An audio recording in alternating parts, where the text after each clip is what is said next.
Hello and welcome to Versus Live. I'm Ross Merriam. And I'm Corey Baumeister. And we've got Rob in the booth. Say hello, Rob. Hello, Rob. Rob will be taking all of your questions, I didn't like comments, concerns, and burns in the chat. I was trying to come up with something funny and I just couldn't. You failed. You failed miserably. Make sure to tag at StarTD Games so he can see them and send his favorites over to us. Now, if you missed Tuesday's show, you might not know what we're doing here for our last 3 weeks on Versus Live. Corey got to play some of his favorite decks over the course of his SCG Tour career, and I'm going to be doing the same today. Next week, we're going to be doing, mirroring that, where Tuesday's Corey, Thursday's me, with Grand Prix career deck lists, and then Pro Tour PTQ deck lists the week after that. So it's gonna be sweet. Yeah, it should be a fun dose of nostalgia for us. Hopefully it is for you as well. Yep. And for those of you that weren't around to play some of these decks, hopefully you get to see some of the the legendary decks from Magic's history. Though Corey, your decks are a little bit more recent, so they should know yours. Yeah, that's true. Like all my SCG career, I've played 10 of them now, and most of them were in all this last year, so yeah, not too much crazy different there, that's for sure. But the GP decks, at least a flashback to, 5 years ago standard and a couple others there. So next week should be sweet. I could dig up some decks that I top-aided PTQs with in 2006. Yeah. That were super fun. Man, maybe I should do that. My plan was to do the one that I queued with in 2007 that started everything, my PTQ, with just Icarus Dread. You're going to make me play against that deck? Yeah, I might have to. I'll have you replay the finals of my PTQ where I won so fast. He had 0 hate. It was just a good old time. There wasn't the hate didn't even exist. It was Tormod's Crypt. Yeah, that was the best one. And it was bad. Yeah. People played that and Extirpate and hoped, beyond hope. There was no Relic of Prejudice. I guess Leyline of the Void existed. I think it did, but people didn't know to play it. Yeah, people didn't know to play it until Leyline was in Guild Pact. Yeah. But maybe I won't put you through that one because that's not the funnest deck to play. That deck was so much better than everything else. Oh man, well I was 16 and I was okay at Magic. I was shadowing Brad for a long time. We were playing a lot of Magic Online for the last 4 years. So I was definitely absorbing it and starting to become a good player. And I top 50'd that Pro Tour the next year that I qualified for. So I still was decent, but I was not a good Magic player. But that deck hard carried when there was not hate. That's for sure. Yeah. Oh my God, it was insane. Read Icarus right now. Go read it. And Breakthrough. That was really the card. Unfortunately, I didn't have that one ready to go. You didn't have Icarus and Breakthrough? What the heck? Yeah. Come on, Rob. We got 5 shows left. Get it together. I might have to dig through the archives of old PTQs? Old PTQ top 8 results if they're still somehow available. That's what we should do is one PTQ deck for each of us and then 2 of our favorite Pro Tour decks or something. But you have at least 2 Pro Tours you played in, right? I was already planning on playing one of my PTQ winning decks because it was the day I ran hotter than any other tournament in the history of my life. Okay. So you ran like you run on Versus Live, huh? Oh, you have... It was ridiculous, the things that I was doing to people. The hands I kept. There were so many Corey keeps that day. Oh, yeah. And when the top of my deck was just perfect. Yes. Perfect. Oh, honestly, that was the envy. That was SCG Con for my modern portion. I only lost 1 game, and it was because people didn't know a lot about Death Shadow's power level. But also, if I ever needed land 3 or whatever, it was always there. If I was out of gas, Expressive Iteration, bang, I'd surveil a Croxa. Things were happening. I was playing a Kiki Pod deck in that PTQ. Yeah. And so it had 6 or 7 one-ofs. Single to and my opening game 1, don't know the matchup. I've got a decent hand. One of the singletons in there. I'm like, I hope the singleton's good, and it's just the perfect matchup for it every time. Yes. Is it Staticaster against Orzhov tokens? Yeah, honestly, I'm not even fazed by you getting lucky because I see it every Tuesday and Thursday between the hours of 1 and 4 p.m. So today's going to be a tour through my SCG career. Yep. Starting with my first invitational top 8. Now, this is a funny tournament for me because the story coming out of the tournament was me being the Elves guy. And this is the first tournament where I played the Natural Order Elves deck. I'd actually played Elves in Legacy 2 years earlier. I lost playing for top 8 of a Grand Prix in Providence. And this was the Mental Misstep Grand Prix. And I contend to this day that I had the best deck in the room. Okay. Everybody thought I was crazy. I was playing Elves in the Mental Misstep room. And I'm telling you, the deck was unbelievable. Okay. Well, save that for GP week. We'll hear the story then. But I got paired. I was the only X2 that couldn't draw in because it was a smaller GP. The only pair of X2s, even though I had 2 buys, not 3, and I got paired against a combo deck, which you couldn't beat. But in Mental Misstep era, there were very few combo decks. Okay. Makes sense, yeah. So I had some experience with elves, and I played it, and the top 8 was elves, which is why everybody thought, that's what they remembered, people watching the tournament. Or the top 8 was that Legacy, format. Was Legacy, yeah. Yeah. But I went 3-3 in the Swiss with elves. My 2 buys were in the Legacy portion. This was back when you had buys at Invitationals. Okay. So I only went 3-3. But I went 7-1 in Standard. Made top 8 with a 12-4 record, and my Standard deck was busted. Yeah. And that's what we're playing, right? Yes, that is what I'm playing. This is a Gruul aggro deck. This was actually a deck that it was floating around on Magic on Magic Online, but there were some differences in the build that we ended up playing and the stock build that existed. I don't remember exactly what they were because I wasn't the one who did it. Yeah. I mean, what year was this? This is 2013. Okay. This is the first weekend of April. So the Abzan Reanimator deck, or Junk Rights at the time, as it was known, which is what you'll be playing, and this was BBD's list. He also top 4'd that in V, so did I. So we we actually played in Legacy. We played round 3, and he beat me. Okay. On camera. You got dizzled? I did. It was my friend Justin, who at that time was playing a bit more Magic. He kind of was on and off playing, and he's really good, like better than I am. And better than I was. So I kept trying to encourage him to play more and more Magic because I wanted him around. Oh, I remember this guy. And, And he, got the itch and was like, I'm going to fly to this invitational in Atlanta because I wasn't planning on going. And as soon as he said he was going, I'm in. And I'd been playing the Abzan Reanimator deck. I assumed I was going to be playing it. And we played a tournament the weekend before, like a TCG player, 5K, I think. Yeah. And I didn't do very well. I didn't like the deck. And he was like, dude, play this Gruul deck. It's really good. So we got it. We left early Friday. We landed. And we had most of the afternoon, and we just jammed games in the hotel. And he convinced me, and I was convinced. I played Abzan, he played Gruul, and the deck looked really good. And he was right. It was awesome. We played Bonfire and Thundermahulkite in a field of Lingering Souls. And I destroyed so many Spirit tokens that day. Excellent. It was comical. Well, it sounds like you're going to be doing the same in this match, huh? Yes. So hopefully I get to do the same thing here. Thragtusk and Angel of Serenity are the real problem cards here. So hopefully we don't see those get reanimated super quickly. But with Bonfire, I can turn games around once I get 6-7 mana. Yeah, just top deck lightning axes over and over. Yeah. And it's not lightning axe, it's 5 damage to your team. And your face. And my face. Yeah. And it's just my team, right? It's not even yours. Yeah, that was a heck of a Magic card. And with Gyro Sage around, Gyro Sage can get up to 3, 4, 4, 5 and add 2, 3, 4 mana for your bonfires and really make them big. Okay, I'm excited. Unfortunately, my opening hand here is terrible. Great. Because this, I looked at a couple of hands while we were getting ready for the show, and this is by far my best one, so I will keep. Classic. Rob, you got any questions for us that in the early part of our show here? I don't have any right now. All right. Everyone's just mesmerized by our nostalgia, huh? I did get a lot of people that did message me that liked our nostalgia break, so I hope it's well received from y'all. We wanted to do our last couple shows of something that could maybe live on a little bit longer than trying out Standard with Neon Dynasty or something like that. We want something people can look back on, that we can look back on, and be like, when we're 70 years old, look back and be like, Ross, this is when I was dumpster firing you. It's cute that you think these archives will still be here in 40 years. I think they will. I'll save them to my computer. Yes, that you will certainly be able to access in 40 years.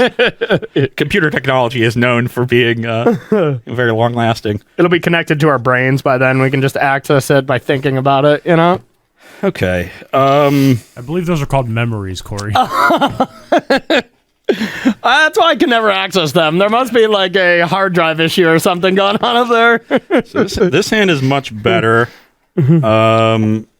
Question is which of these 3 cards I want to put back. Okay. I really want to be risky and put this one back. And just hope to hit what I need, but that could be dangerous. I'm just trying to remember exactly what your list was like, and I think I can afford to take that risk. You and me both are wondering what my list is like, so I'll lead on a forest. Okay. I will be taking 2, and I have a Arbor Elf past you. I will play a Rootbound Crag and a Gyre Sage. Okay. Pass the turn. Gyre Sage, that's a cool one. All right, I will start with a Grizzly Salvage. Yep. Reveal the top 5. I get to put a creature or land card into hand. This could be interesting. Corey might want to leave that Thragtusk so he can rights it next turn. Yeah, that is pretty tempting. I have my land set up kind of fine already, so I don't think I necessarily need a land. So it's kind of tempo versus value. Yeah, exactly. I am going to take Thragtusk. That tells me that Corey has something else to do next turn that he likes. That's definitely true. Then I will play Avacyn Pilgrim, and I'll pass to you. So he just has the tusk. that makes sense. Yep. Ooh, that's a good draw. Okay, I'll play a mountain. I will play Burning Emissary. This evolves Gyre Sage. I have a feeling this is a combination, huh? Yeah, now I get to get ramped to 4 mana. 4 mana. Oh, 4. Because it adds not equal to power, equal to number counter. Oh, okay. 4 mana. Yeah. Then I'll play a Hellrider. Okay. Now Gyre Sage evolves again. Wow. I will attack with the Hellrider, deal you 1. Okay, so I'll take 4. I get a 14. Yep, you go to 14. I Pass the remember turn. when Hellrider was a playable Magic card. Yeah, it was a really good card in Standard. Yeah, it really was. It was the top end of red decks. There was the Rakdos deck that was really popular the previous fall. I'm going to take 2, but then gain 5. So you go to 17 Yep. after all is said and done. I'll pass to you. I hope my Thragtusk is enough to help me out a bit here. God, look at these just mid-range pile of hands. This is the good Attack times. with all my creatures, deal you 3 with Hellrider. 3 with Hellrider. 14. Yep. Okay, so I think you had the Gorepage Rampage or whatever. Clan Yeah, Rampage that was is like the card +4, thing, +4 or And something. Trample. And Trample. Okay, so that's probably what you have. And I can't really soak up. I can't kill anything through that card. So it seems like I just block, make the best block, and move on, which I suppose would be this. Yeah. And all Gore Clan. Okay. So this is 7 trample over 3. So you take 4, 7, 9. 9. Okay. Yeah, it brings you to 5. Jesus. But I get a 3/3. You do get a 3/3 beast. Then I'll play an Arbor Elf. Okay. And pass the turn. All right. That was pretty strong. But another Thragtusk I'll have to deal with here. Yeah. Oh, I got to get in the habit of miracle drawing. Yeah, right. That is pretty strong. So now the question is, do I want to leave open a Pilgrim here or play a 5-drop from my hand? How much do I really want to block with a Pilgrim? It's not the worst. So I'd go to 10, take 4 down to 6. I could block here, take 3, and then Rampage would kill me. I think Rampage would probably kill me no matter what, unfortunately. But yeah, we'll try to play it a little bit safe, and we'll Unburial Rights. Thragtusk. Brings you to 10. Pass to you.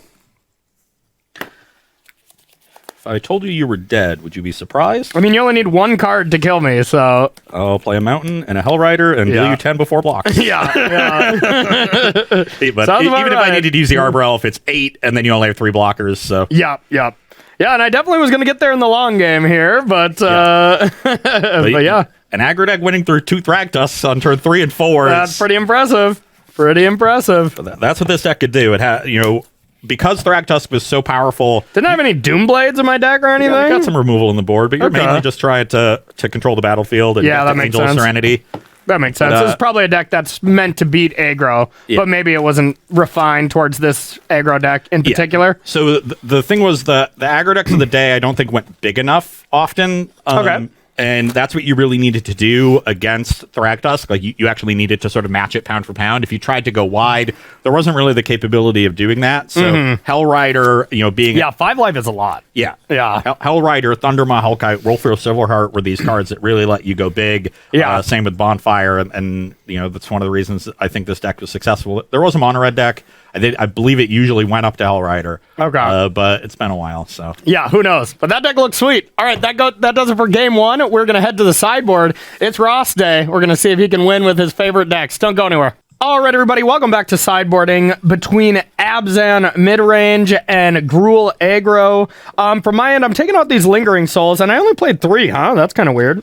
Yeah. Yeah, okay, I'm taking out the 3 Lingering Souls because, well, you have a bunch of Thundermaw Hellkites, the card that's completely busted against me. And then taking out Acidic Slimes as well. Doesn't seem like a good card. I have no idea. This is one of the very few times, 2013, right? This was really meant for the mirror. No, but this was in 2013, yeah, right? April 2013. Yeah, this was, I think it was like when I was 21 to like 24 or something. I was like going to college and stuff like that. And I just really didn't play that much Magic. That was like the 3 years in my life that I did not play much. So I really did not play with a lot of these cards in Standard. But. And the mirror is really important to like keep your opponent off 7 mana so they couldn't Angel you. And Acidic Slime with Restoration Angel could do that. That's pretty cute. That's pretty cute. So yeah, taking these out for just things that gain life and are beefy creatures, and then the few removal spells that were in the format. Yeah. Kind of like how we are these days with everything being so velocity driven that removal is just not that good. Maybe it was kind of the same around then. I don't know. Doesn't seem like it, but yeah, I mean it was kind of a weird format, to be honest. Like the other more popular decks were more controlling decks. Okay. It was like Jeskai, Flash, they called it. And Resto and Blinks and stuff. Yeah. Snapcaster or something? Or? Yeah. Okay. Cool. Pretty, yeah. And so, that kind of, like, in those matchups, you just didn't want that much removal. Like, Thragtusk was like so difficult to answer the removal. And that kind of just determined how things played out. On my side, we got the Hate card and Ground Seal. It's actually not that good. I think we ended up going down to 1 after this tournament. The Thundermaw Hellkites were so good, they ended up just completely replacing Silver Art in the main. Okay. I basically made this swap in every single matchup that wasn't like mono red, because you just wanted the big creature against red. Yeah. And then I'm bringing in my pillars to deal with your mana creatures, trying to get you a little off balance. Because we're bringing in so many spells, you usually trim 1 Domri. Willfare Silver comes out for Thundermaw. The Borderland Ranger basically came out in every single matchup. Okay. It was just there as a sort of flex card. It's a 60th card, right? Yeah. It was a fine card in game 1, but you always had better cards after sideboarding. And then 1 Gyro Sage, 1 Hellrider. These are more trimmable cards, especially after sideboard when Corey has more ways to lock up the ground. Yep. Hellrider, we saw it be really good in that first game when I come out quickly, but if I don't, oftentimes I just cast it and it sits there because it's only a 3/3. Yeah. And Gyro Sage, you never really want to draw too many of them. The games are going to slow down a little bit, so I'm not that focused on hard acceleration. So that is just a 2-mana 1/2 that does nothing if it doesn't evolve, huh? Correct. But you have a lot of bigger creatures. Yeah, Burning Tree is a nice little combo with that. That's for sure. I've definitely had a 5/6 Gyro Sage before. Okay. Awesome. I've probably had bigger ones with Wolfer Silverheart, but... I bet. All right, Rob, you got any questions for us?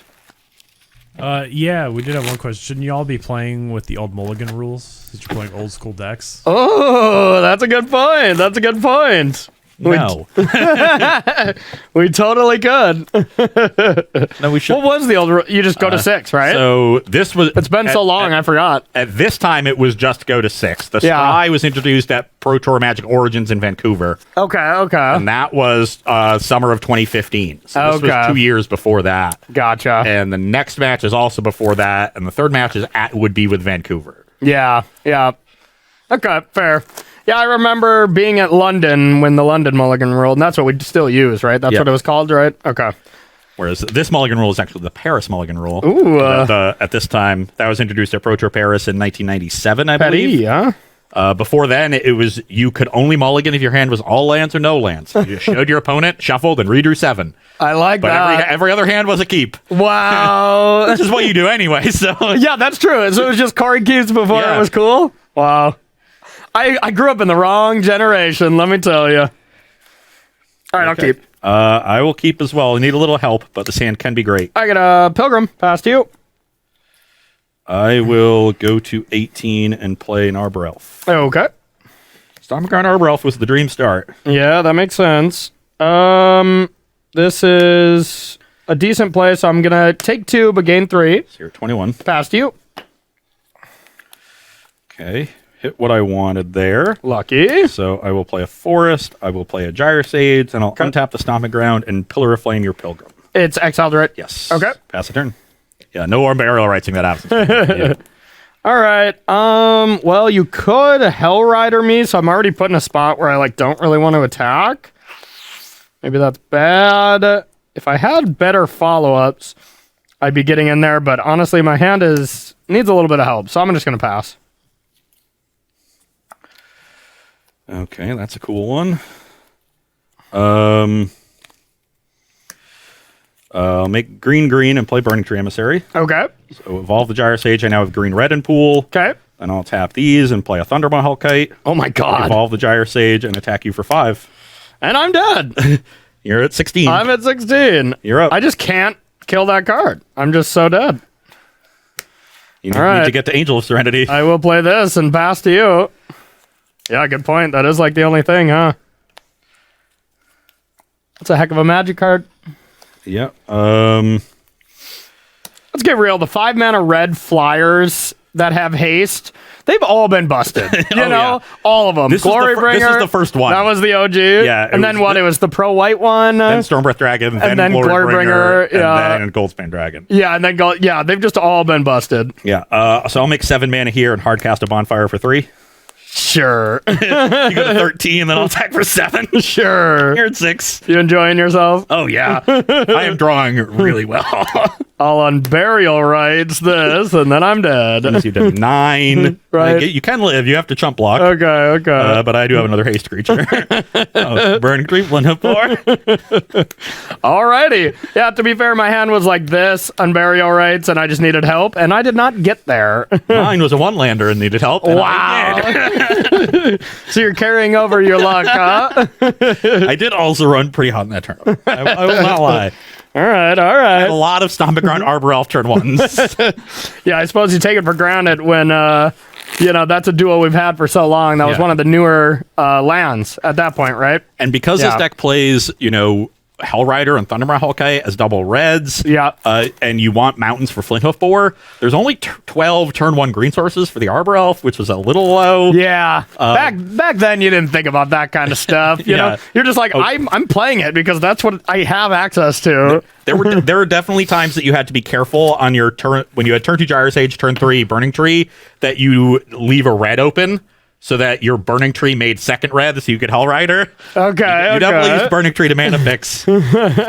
Sometimes I would save it because I was short a red source for Thundermaw Hellkite. So Burning Tree into Thundermaw. So I get a free mulligan, right? Since I have no land. That's a cavern. The perfect land. Perfect This cavern land. on Elf. Yeah, exactly.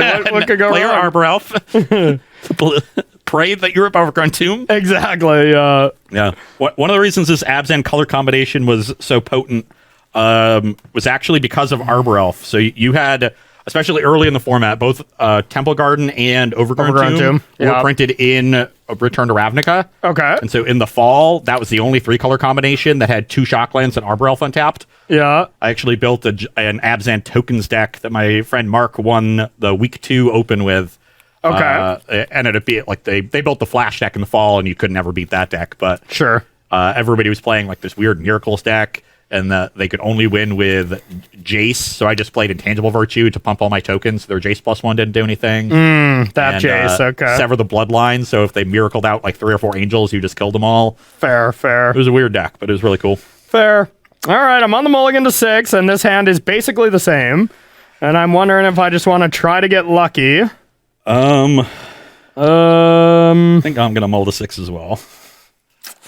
That was a 1-lander that I wasn't willing to keep. It was a Stomping Ground. I think I would have. Okay. Except my Flinthoof Boars would have been big.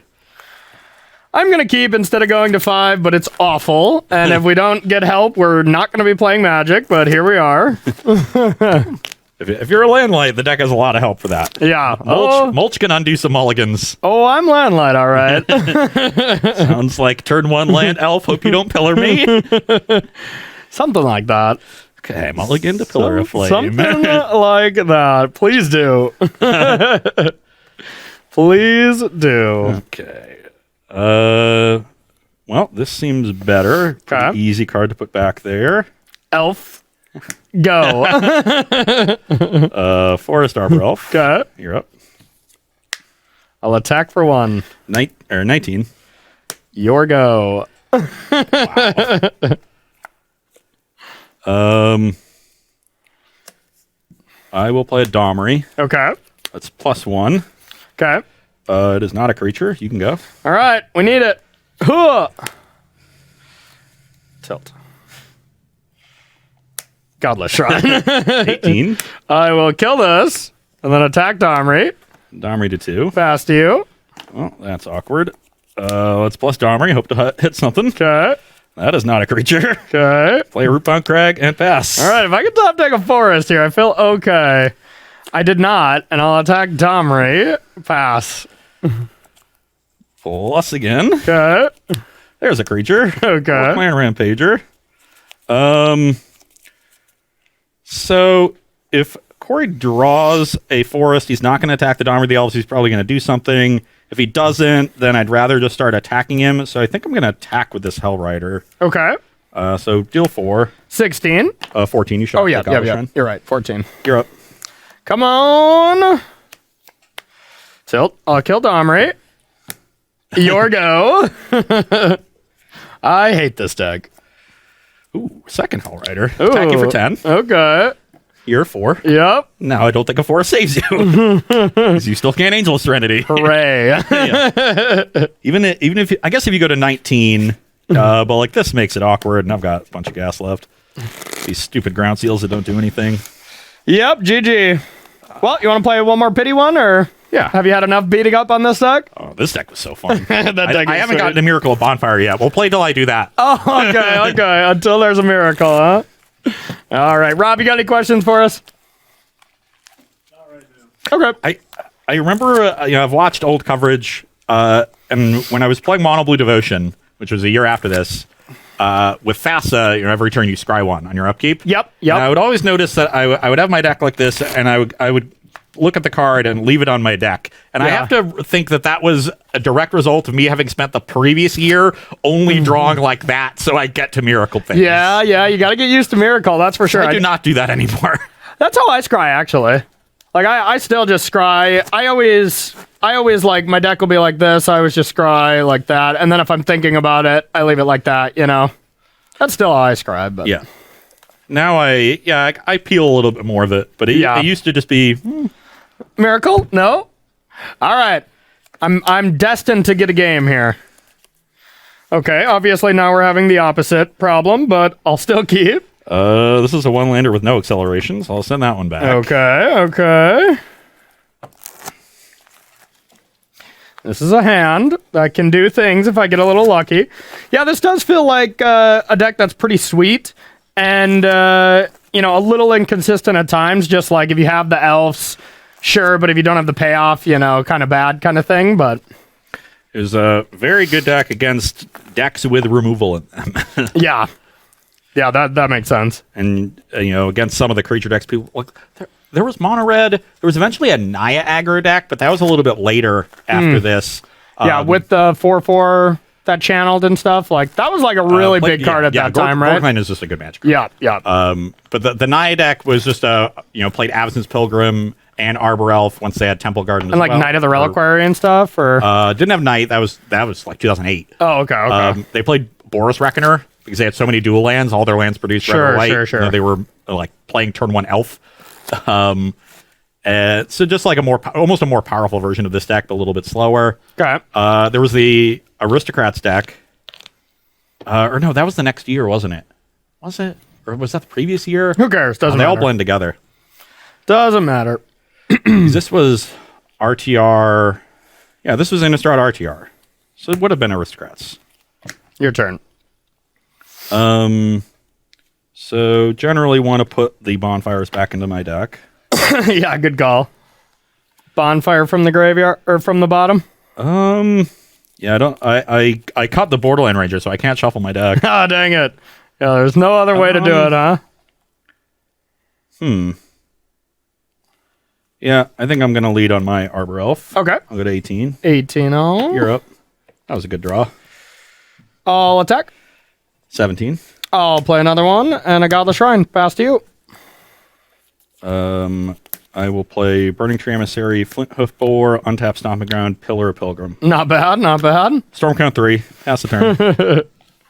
All right, my deck continues to do absolutely nothing. I'll pass to you.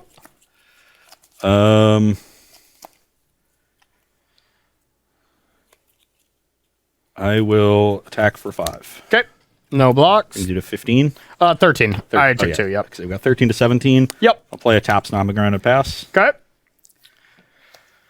All right. I will play an Arbor Elf, and I will play a land, and I'll pass to you. Attack for 5. No blocks. Brings you to 8. Yep. I will play an Arbor Elf and pass to you. Okay. I want to play my first good card. Got the Angel. And I get to pick 3? Yep. Okay, 1, 2, 3. And I'll pass to you. Or maybe I should take the elf, huh? Should probably do that and leave you with a 2/2. I guess you can attack in with the rammer thing. Yeah, that's tough, because it's that or Thundermaw, but Thundermaw doesn't matter that much. I guess you deal a damage and then I can block. Could you have played Thundermaw last turn? You probably could have, right? You had this in play, right? I played an Arbor Elf last turn. Oh, you played one, so you couldn't have. Okay. Yeah, I'll take the elf. Okay. All right, pass to you. Attack for 2. Attack for 2, eh?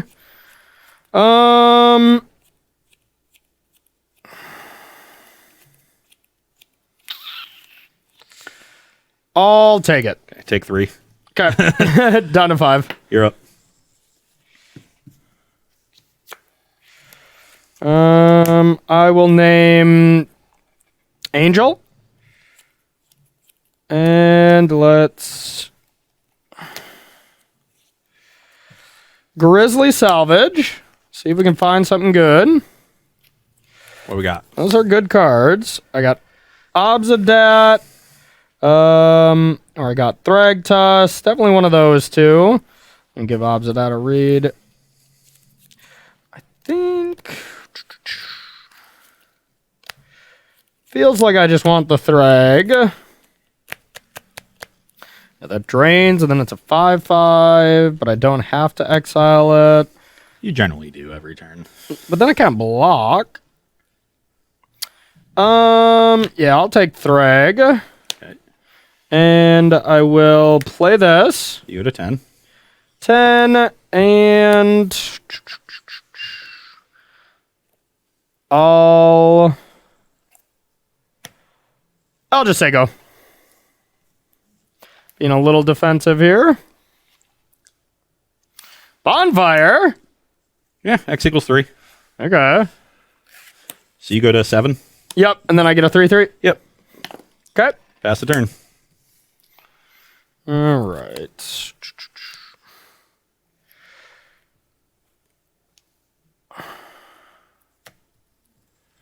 I have a Grizzly Salvage. Yeah. And this was the sweet part of the deck. You had so many of those, you just always found gas in Yeah. the late game. Well, I probably just want to get another Angel here. I can't cast it quite yet, but that seems pretty good. Yeah, I'll get that, and then I'll... Oh, these go to the graveyard? Yep. Okay. Then I'll attack for 3. I will go to 14. Pass to you. I will play Rootbound Crag and Thundermaw Hellkite. Thundermaw Hellkite, huh? Yeah, that's pretty good. Oh, it taps it? Oh, yeah. Oh, my God. Attacking for lethal. I'll blink this. Then I will... Well, I'm dead. Yep. I won't exile... I guess I'll exile some of my creatures. Oh, no, you can't blink this. Why? Non-angel. Oh, really? Yeah. Oh. Non-angel, baby. Oh. Yeah, they didn't want it doing loops with itself. Oh, that makes sense, I guess. So I guess you get to chump and go to 2. Yeah, I guess I'll do that. So you're at 2. I'm at 14. Okay, done. Yep. Oh, we got 8, 9, 10, 11. That's probably pretty good. I'll pick up my graveyard for no reason. And unburial rights? Yeah. Yeah, Thundermaw tapping the other flyer. Yeah, I didn't know it Cool. taps them too. Wow, that's insane. Okay, well, I'm still gonna die to another Thundermaw.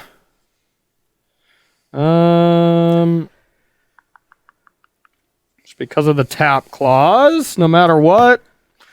So yeah, I'll bring this back, I suppose. Gain Go to life. 7. Yep, and then I'll...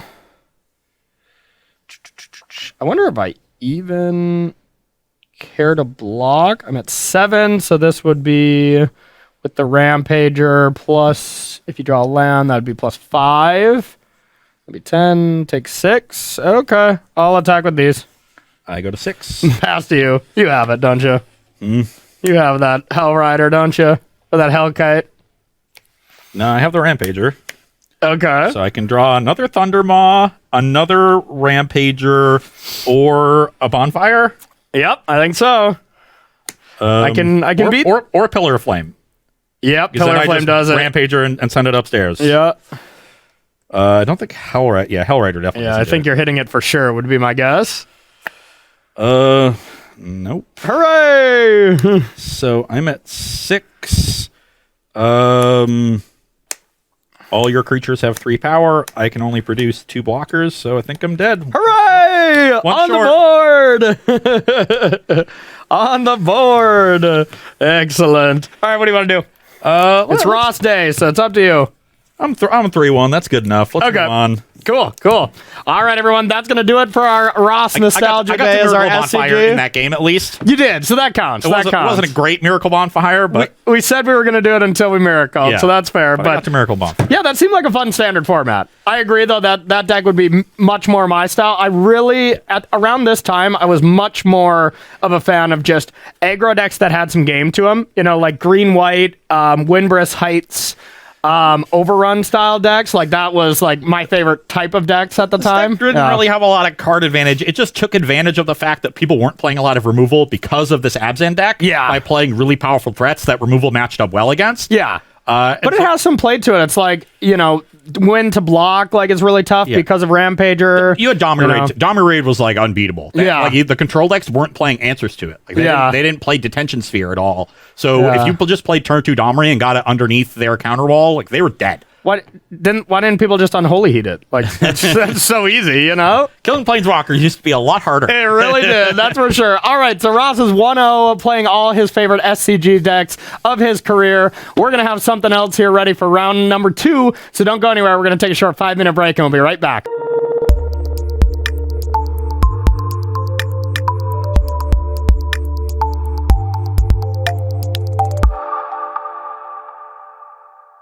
All right, everybody, welcome back to Versus Live. My name's Corey Baumeister. And I'm Ross Merriam. And we got Rob in the booth. Say hello, Rob. Hello, Rob. Rob, we're taking all your questions, comments, concerns, and the burns. Me you're looking for. Somebody's going to get the Houday in there at some point, I hope. Yeah, absolutely. Make sure to tag Star City Games if you want your questions sent over to us. So today we are playing ourselves a little nostalgia run from Ross's perspective, like we did for me on Tuesday. If you haven't seen that, go check it out. It was a fun episode. But just playing all your top 3 favorite decks at least, and decks you did well with, you know. So For the SCG ones, it was tough to narrow it down. Yeah, I would have loved to play Bat Heroic, and I almost did, even though I only played that deck in one tournament ever, but I won it. Yeah, I think like you top 8'd probably twice as many SCG Opens than I've played. You know, Over. That's what I figured, right? It's almost I 3x. played 10 or 11. You know, it's not quite 3x. I think I have 26, 27 open top 8s and 2 Envies. Yeah. I'm almost 30. I might have 30 total, actually, or 29 totals. Maybe it's 27. I'm surprised you haven't kept track of this. Actually, no. I think it's 12. It's either 11 or 12 one days. It's definitely 17 2 days. 'Cause I remember the leaderboard. Okay. So I have 28 or 29 opens and two Envies. Far more than I have. I've only played 2 Envies as well, so gotta love it. So, first round you took me down, and second round, what are you going to be playing? So this is a classic matchup, defined standard for the better part of a year. Yeah, I did play during this time. I remember playing both these decks at one point. It eventually got kind of stale. But this is mono blue devotion on my side against mono black devotion. What on year Corey's was side. this? So these specific decks are from a tournament in June of 2014. This was SCG Providence. Okay. It was the week before the Invitational in Columbus. Okay. You know, what you got to realize is the metagame did shift a little bit over the course of this. So the Pro Tour in the fall is when the devotion decks all broke out, and mono blue took over the metagame, and then mono black eventually got more and more refined. Because if you look at the Pro Tour deck list, the top 8'd for mono black only had 2 pack rats, Two pack rats. And the next week they all played 3, and then the next week they all played 4. Yeah, that makes sense. And so Mono Black took a little while to get refined, and Mono Blue didn't really change that much because it just was what it was. It's not a very malleable deck. And then Mono Black became pretty popular. He got tuned against Mono Blue, and then the control deck started getting a little bit better. And because they started getting more refined because the metagame narrowed so much. Yep, that's when control always shines, when there's just, unhealthy metagames are a control metagame's dream. Control also shined when they had Sphinx's Revelation. Yeah, that's a good Magic card as well. That's a good Magic card as well. But, that's for sure. Wildly unplayable now, but but then things shifted it in the winter with Born of the Gods. Okay. In Born of the Gods, Stomping Ground, Corsair Crewfix, and Domri Raid all got printed. Okay. And then everything turned Abzan, right? Well, not Abzan. They turned Gruul and Jund. These monsters decks, as they became to be known, because they had Pelucranos and Stormbreath Dragon as their top end. Okay. And Acceleration, Domri. They also played Xenagos. I played this deck for a while. This is feeding into what is going to be one of my GP decks in that green-white Devotion. The Devotion deck is what the next year. Yeah, Devotion deck is what took advantage of these just straight-up monster decks, right? And so this was the first time those decks really existed, and a lot of it was the synergy between Corsair and Domri. So Corsair let you see a land on top, play the land, then see a creature, +1 the Domri. If you didn't see a creature, you'd -2 your Domri. It just gave you so much control over the top of your deck and card advantage. So the Corsair was such a badly designed card, though. So awful. I got 3 DRVs in one game once. Yeah, and it just game lost. It's bad for that. It's high toughness, low power, gains life, so every game stalls. Yep. Everybody has perfect information of their deck all the time. That had to have just been one of the biggest mistakes. That and Thraben Inspector for that same kind of vein, just having toughness. Thraben Inspector was less bad, but those cards ended up not being my favorite to play with. So the rise of the Azorius control deck, some of the Esper, but mostly Azorius, and the tuning of Mono Black really kind of pushed Mono Blue out of the metagame for a little while that winter, and these Monsters decks rose up, and they were very good against control. I played Monsters for a while. The control matchup was laughable. Yeah, because you just have Cavern and stuff too, right? You didn't really play Cavern because your mana base wasn't great, but you had so many Planeswalkers. Sure. And Stormbreath Dragon was actually really difficult for them to kill. And then you sideboarded Mistcutter Hydra, and if you were if you were a Jund version, you also sideboarded Rakdos' Return. So when they tapped out for Verdict, you would just untap and take the rest of their hand. Or play a hard to deal with Planeswalker or a pro-white creature that they'd have to wrap again. It was just unbelievable matchup. So they started pushing the control decks a little bit out, and put all these red and green creatures back in the metagame. So Mono Blue became kind of well positioned by the spring and into June. So I actually went off of Monsters and started playing Mono Blue again. It was very well positioned and took advantage of that metagame in this tournament. Now, I also defeated Jim Davis in the top 4, who had a great deck for the tournament. What he realized was all these Monsters decks had answers to your detention spheres, and it kind of overloaded them too. So either they had too many Planeswalkers, or they would bring in Abrupt Decays if they were Jund, or just some disenchant effects. So detention sphere was really bad, and he cut them all and started playing Planar Cleansing. And so his Monsters opponents would just be Planeswalker, Stormbreath Dragon, and have this ridiculous board position that they thought they could never lose in. Yeah. He would just spend the turns drawing cards or whatever, and then Sphinx's Revelation for 2, and then untap and play Planar Cleansing, and their entire battlefield was gone. Nice. Unfortunately for him, getting rid of D-Sphere and playing Planar Cleansing made him much worse at answering Thassa, God of the Sea. I bet. And I bet you won with that card, huh? Eventually. He did, I think he had Deicide and Sids on his board. It was a really long, really good match, except for game 3 that I played very poorly and won anyway. Nice. Well, I played poorly on one turn and then played very well after that to recover from it. Sure. But game 2 was excellent. Went about an hour and a half. Which was great because the finals only went about 20 minutes because I managed to play against Mono Red, which you couldn't lose to with Mono Blue. Yeah. Until that summer when they got Goblin Rabblemaster. That somehow turned the matchup around. That sure. And I just barely got to the point where I got a bye in the Legacy event on Sunday. Excellent. All right, so let's start playing here. I'm going to be on the play. And I think this is a hand I'm definitely supposed to keep, so I'm in. My hand needs a little bit of help, but this is the kind of curve you're looking for in the matchup. Pass to you. Really important to have a 1-drop against... Ooh, that is not the help we needed. Should have been more specific. I'll play Cloudfin. Okay. To have a 1-drop, I was saying. All right, I got the rats. I'll pass to you. Are you on the rat plan? I'm on the rat plan. Oh, no! Oh, no! Did you need a mutable? My hubris. Well, missing a 2-drop against a rat on the play is... Probably not good. I beat a lot of turn 2 pack rats. I'll tell you that. It was one of my favorite things to do. I'll attack. No blocks. I suppose I'm supposed to rat here, huh? Generally, I'll discard Gary, and I'll hit for 2. I'm at 18. Pass to you. Oh, God, no.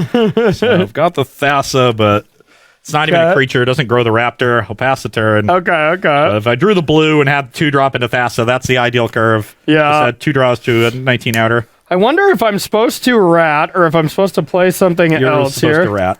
I'm just supposed to rat from This here is on what out. happens when you pack rat. You just rat. You just rat? God. Yeah, I remember playing this mirror match and just getting so annoyed with pack rat games that I just like literally quit playing for a while. Yeah, I suppose let's rat. I have the demon though. Do I demon or do I rat? Just rat. Okay.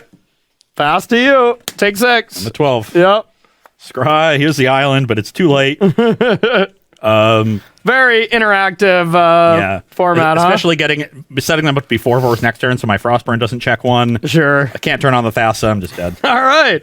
Great format. Great format. Let's play another pre-board. Okay, you got it. We have time. I bet we'll be able to stretch both of these to best of 5. Yeah, that sounds good to me. So there were a lot of interesting games in this matchup. You're actually playing Mike Sigrist's list from that event. Actually beat him playing for the top 8.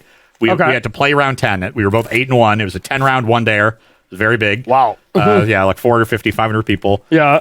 And we played, and he made a very small mistake in game 3 that probably cost him the game. He didn't top 8 at 8-1. You guys couldn't draw in. Could not draw. Wow. And he made a very small mistake in game 1 because he did not know a certain interaction, and it was so I had a Cloudturn Raptor, and then I played I think a Tidebinder Mage to grow it. Okay. And what you're supposed to do there is Bile Blight the Tidebinder Mage with the Evolve trigger on the stack. Yeah, because then it's a shrinks -1. Yeah. And he did not realize that was going to happen, and so he just killed the Cloudturn Raptor, and that extra devotion ended up being pretty important down the line. Okay. Yeah, because it stops the evolve trigger. It wouldn't stop it if it was just a terminate, right? Correct. Yeah. Good. It's just because it gets it's negative. the minus effect. Yeah. Cool. All right. So I'm guessing you want to go first? I do indeed, and I want to draw 3 islands. Okay. So, at least 2 islands. It seems like I just want to draw Pack Rat again. On the draw, Pack Rat's a lot worse. Yeah, I believe that. I wouldn't be surprised if you boarded some out on the draw. This hand is clunky. Clunky. I wonder if I'm supposed to keep this. That was one of the common misconceptions that Mono Blue couldn't beat Pack Rat because you didn't have removal, really. Yeah, but you just kind of go over the top of it. Yeah, you just outpace it. I will keep this hand. I'm going to try it. This is probably a hand I'm supposed to mulligan, but Lead on Cloudfin. we'll see. All right, I'll Temple, Scry. I do not want Gary, and I'll pass to you. Okay, I will play a Grizzly Bear, evolve my Cloudfin Raptor, and attack for 1. Okay, 19. You're up. Oh, that's not good. I will Thoughtseize you. Well, I have 1 good card and 1 not so good card. Dang it. So I'm going to go to 17. I assume the Spectre sit in the bin. Yeah, I suppose. Let's have You're that. at 17. And then I'll pass to you. So far, my draws have been awful, and my Scry was just as bad. Another Grizzly Bear, evolve Raptor, get in for 4. Okay, 13. Pass the turn. All right, I need a top deck to just play a bad card. It was so important to have a 1-drop in not only this matchup, also the mirror. Just having a 1-drop in this deck is such a big deal. All right. So I'll gain 2. Right? I gain life? No. Whoever sacrifices the creature. Oh, that makes sense. I was going to say that card's insane. Sometimes you did. Pass to you. If you had a Desecration Demon that they were tapping down with a Master Ways you didn't answer. Yeah. And they sacrificed a few creatures and it was big. Sometimes you would Devour Flesh yourself and gain 9. Yeah.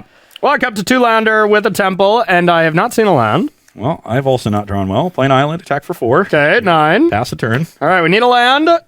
Okay, but only for a bad Underworld connection. Pass to you. That was not so good here. Yeah, not what I wanted. Oh my god. Attack for 4. Okay, down to 5. Pass the turn. Okay. Draw a card. Yep. You're 4. 4. I'll play a Pack Rat, and I did not hit a land, and I'll pass to you. Okay, that's not a bad draw. I don't think I can win. Yeah, this is power or toughness. So let's play Frostborn Weird. Evolve to a 3/4. Okay. Attack with both. You chump and go to 1. Yep. Pass the turn. I don't think there's anything you can do Activate. here. So not a very good draw on my part, but against your 2-lander was good enough. Yeah, I kept a 2-lander with the Underworld Dreams. That would've been good. Kept a 2-lander with the Underworld Dreams, 2 Desecration Demons, and Gary. So it's pretty slow on the draw, but seeing if that kind of hand worked, and it did not. Okay, so that does it for our first pre-boarded games. We're going to head to the sideboard and see what we got for Mono Blue Devotion against Mono Black Devotion. Don't go anywhere. All right, everybody, welcome back to sideboarding here between Mono Black Devotion and Mono Blue Devotion. From my end, the Underworld connection kind of looked poor, so I'm going to take out a couple of those. I'm also going to take out 1 Pack Rat, even though it was insane. Maybe that's a mistake. Definitely taking out the Duress. I had that in my hand the last time, and it was awful. I Thoughtseize you, and I'm like, please have a non-creature, please have a non-creature. You did not. Then I'm actually going to take out 1 Thoughtseize on the play, bring in just a pile of removal. Yep. Yeah. And on my side, so Jace, Architect of Thought, ends up being a much better 4-drop than Master of Waves because it's not cleanly answered by Corey's pile of removal. Makes sense. Bringing in a couple more cards that can answer a Desecration Demon. That's very important. Claustrophobia is a nice one because it not only answers Demon, but it also adds 2 Devotion. That's kind of hard for you to get rid of. This is a card that it's a little awkward if you like Devour Flesh yourself. That can get rid of some of my Devotion then and gain you a bunch of life, but that's still fine. That's a 2-for-1. Yeah. So I'll take that. Another Rapid. Dispel is not great in the matchups. It can sometimes just kind of sit in your hand, but it has a very high upside. Whenever you protect a key threat, especially one that's turning on Thassa for a turn, you can really put your opponent behind. Like, if you... a lot of times, like, I would play 1-drop into 2-drop. You'd have Devour Flesh. I'd sack the 1-drop. I'd play Thassa on 3. You'd play your 3-drop creature, whether it was Night Veil or Lifebane Zombie. Then, or maybe you just hold up removal, and then I can go, 2-drop creature, hold up Dispel for your removal spell, and have that attack in with the Thassa if you choose to hold up the removal. Okay. So it has high upside, so I'm willing to bring it in here because Cyclonic Rift is not particularly good. Yeah, a little slow, it seems. This is good in creature matchups where you would draw the Nykthos and get to overload it. Honestly, if I had to build this deck in hindsight, I would not play the Nykthos and play 21st Island and probably cut the Rift entirely.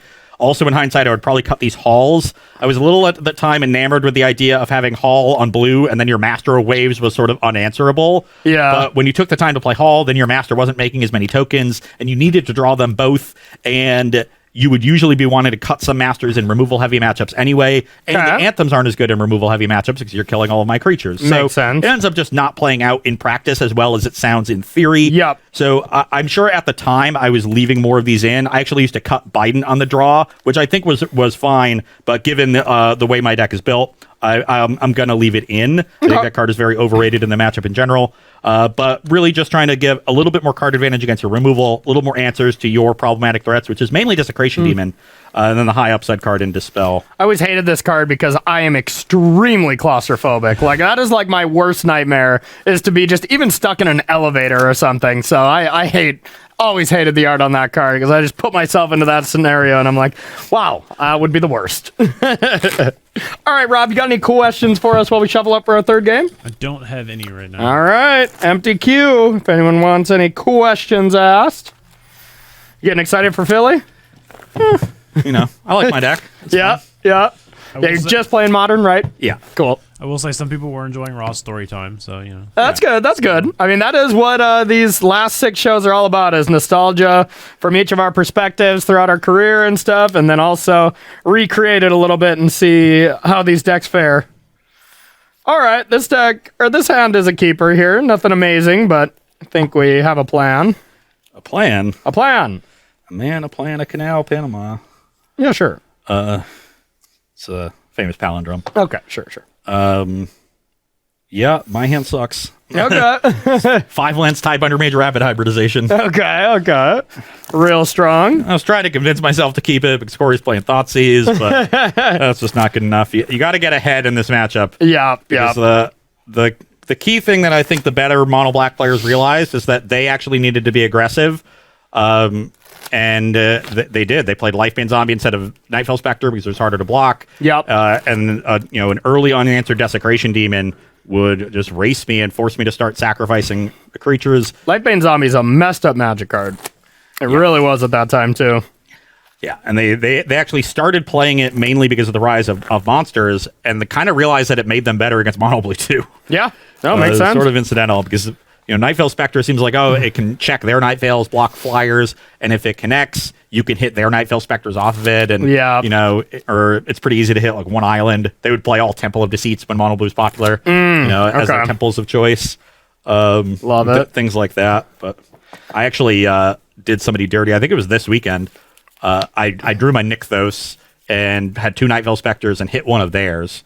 So I had 3 Night Veil Spectres in play and then connected with one and hit a Grey Merchant and just cast it off my Nykthos for an 11-point drain. Oh my god. So that's disgusting. I then went around asking all the mono black players I knew, like, what's the largest Gary you've ever had? I'm like, I think I beat you. I think I just did better. That's pretty good. This is not a good hand. Hooray. It's the keep. I have a Thoughtseize. I have a very slow hand that needs a lot of help. Okay. Yeah, so I'm going to go to 18. I definitely don't care about Dispel. Yeah, we'll just take that card and I'll pass to you. Interesting. I think most people would take Thassus. I have no idea. From the battlefield. Yeah, who knows? But it's interesting because I don't have any other devotion. So, yeah, if it's not a creature, it's not very threatening. Pack Rat, your go. You're up. Okay. Needed to draw things to play. Did not. Attack. Rat, yeah. Thoughtseize Pack Rat on the play with the Mutavault. That's what I figured. It's a plan. Pass to you. That's a little late. I will play a Thassa. Okay. And pass the turn. I took that because I had a Pack Rat plan, but maybe that's still not right. No, it makes sense. Though Thassa is one of the things that lets you outpace Pack Rat too. Yeah. It would depend on how much removal you have. If you don't have removal, I think getting the Spectre out makes sense. Yeah. All right. We'll make another Rat. And now I am just debating if I want to... Yeah, I think I still want to just play this. Yeah, because you want to be able to animate the Mutavault. Yep. And then, attack for 6. I'm a 12. Pass to you. Upkeep Scry. Okay. How good is that card? I feel like my one chance of... Well, that doesn't even... Well, it kind of works. I have a feeling there's not a thing you can do. If you just have a land next turn, I actually need to generate 2 blockers to beat a land. Yeah. Right? Because you animate Mutavault, make a rat, and they're 5/5s, and I have to block 3 things. They'd be 4/4. Oh, 5/5 with that, yeah. What if I tell you I have Mutavault plus a removal spell to make them even more?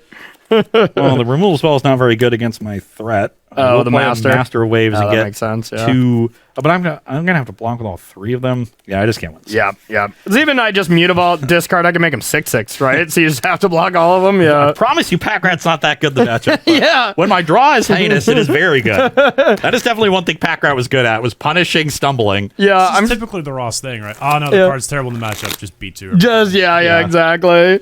Yeah, this time it was for whatever reason I was probably just got Pack Ratted too many times, and I was just like, I am over mono devotion against devotion deck. So like I took a break for a while at least. But I was also in college. I was still working, so I did not have that much time to do it. And I'd jump in the queues and I'd get Pack Ratted. I'm like, I'm gonna jump. I'm gonna head out of here, SpongeBob meme, but I definitely beat a lot of Pack Rats because when they're spending all their first 4 turns of the game doing nothing but making rats, they're just giving you free reign to curve out. Oh, for sure. Mono blue deck curves out, you're usually ahead. Yeah. I just didn't do anything there. Yep, that's fair. So and Thoughtseize on the play seems pretty good when paired with it. I've literally beaten Thoughtseize, Mutavault, Pack Rat, removal spell on 5. That exact draw that you've had, like I've beaten that several times. Yeah. But you need to play some cards instead of have Dispel draw. And stuff. So Pack Rat I thought was the most overrated card in that deck.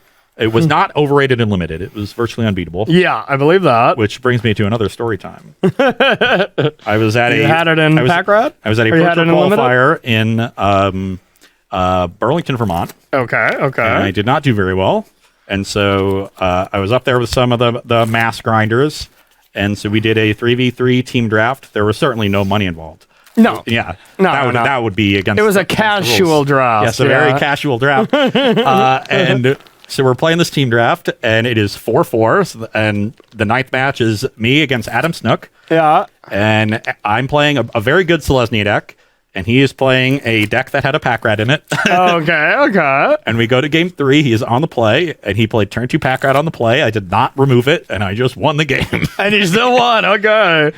I was like, yeah, you wouldn't be telling the story if Pack Rat just went on to just destroy you. I had the best Selesnya curve you will ever see. I believe there was a key turn where I cast a Rootborn Defenses in combat and made a 3/3 off the Populate and like ate several rats with indestructible threats. Because I remember starting with turn 2, like Centaur, the Conclave, whatever the green-white sorcery that made a 3/3 was. Okay, which was the best Selesnya 2-drop. Sure, because then you could start populating on turn 3 like really good creatures. Okay. It was like the key uncommon for that archetype, and so I just had like the nuts Selesnya curve, and even on the draw, it was good enough to beat a rat. Fair. It was literally the only time I'd ever seen someone beat a Pack Rat Limited without immediately answering it. Yeah, that's fair. Or like that's Mizzium fair. Mortar zinging them. Sure. Did I already mulligan? No. I can't remember. Oh my! I don't think I have. But this hand also sucks. You just need to curve out. Yeah. I only have one land. Yeah, I think that was your opener, but I could be Yeah, wrong. I think it was too. I would have, for that hand to be good, I would have needed to rip Island. Because I had 3 1-drops and Nightville Spectre and 1 island. But if I rip Island, that hand's great. Okay. My hand seems pretty medium, but And if we'll see. if the other card in my hand was a second island, I would have kept. Shoulda, coulda, woulda. Shoulda, coulda, woulda. Okay. And you're keeping 7. That's so lucky. It's not a super powerful one, though. I'll tell you that. Hey, I thought it was supposed to be Ross Day. Hey, remember Corey Day had some bumps in the road as well, You don't always win with your decks that had, close matchups or cool interactions with the decks. Yeah. I remember against Siggy in that match, which was on camera, so I'm sure it's on YouTube. Yeah. I won game 1, and then both games 2 and 3, I got stuck on 3 mana. Like I was just stuck there forever with like multiple 4s in hand. And I'm just like, if I just hit a land, I don't think I could ever lose. Yeah. I'm like slowly falling behind. I managed to squeak one of those 2 games out. He did beat you? No, I won the match. We were playing for top 8. I won the tournament. Okay. Fair enough. And my Fair poor finals enough. opponent, when I knew he was playing mono red, and we sit down, he's like, "You want to split?" I'm just, no, sorry. The match is over in 15 minutes. Yeah. The commentary is great too. It's Cedric and Patrick, and I'm starting to tap mana, and Cedric, tries to set him up. He's like, "Which one is worse for you here?" Because there's a lot there's domestication, master waves. Like, I suppose master wave being pro red. And he's like, "Well, God. it doesn't really much matter because as soon as the mono blue player is tapping 4 mana, the game is over. Like you can't beat any of them. So deciding which one is worst is an exercise in futility, because I was like domesticationing their Boros Reckoner, which against mono red is really good. Yeah, I bet. People sideboard Boros Reckoner to beat mono red. So when yours gets stolen from you, Pretty bad. Yeah. Wow. Peace Ollie used to play Titan Strength in his red sideboards to blow up domestications. Okay. Because if the creature has power 4 or more, the domestication gets sacrificed. Okay. It's Kind of tech. Peace Solly with the tech. Shocking. okay, going to 4. All right. Everything's fine. My hand's looking a lot better now that you're at 4. Everything's fine. It's okay. I'm not a deck that relies on having a critical mass of permanence. Exactly, yeah. Oh, well, you wanted story time anyways. Now you have so much time for story time with all the shuffling you're doing. So. Okay, can we get... Yeah, let's do it the real mulligan way now. Just draw the top 4 cards of your library. Think I'm gonna keep these 4. Not too many mold to 4s on Versus Live here. This is fun. This gives me the greatest potential to draw out. Okay. Lead an island, go. I have a temple, and I'll top that. That's a good one. Island, Tidebinder Mage. Just a 2/2, right? Yep. Okay. Well, I'll give this Pack Rat card a try then. How fast do you? Here you actually have things so far, though, so... Back for 2. 18. Island, Frostburn, weird. Okay. Pass the turn. Now it's a little different, you got stuff. So I have a Mutavault, and yeah, I don't think I want to just rat here, since I have other stuff to do. But I guess it's not the worst.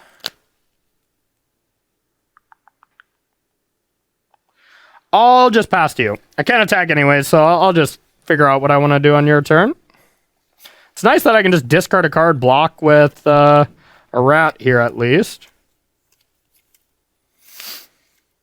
Yes. Attack with weird. That's a pretty weird attack. Yeah, okay, no blocks. Pump 3 times. 3 pumps, huh? 3 pumps, you're out at the old ball game. So it's just hitting me for 4. 4-1. Yeah, whatever. I'll take it. You're 14. Yep. Play me to vault. Okay. Pass the turn. All right. End step, I'll make a rat. And let's get rid of Lifebane Zombie. One tap. Draw. Let's play a land. And yeah, I think I still just want to be defensive. I'll pass to you.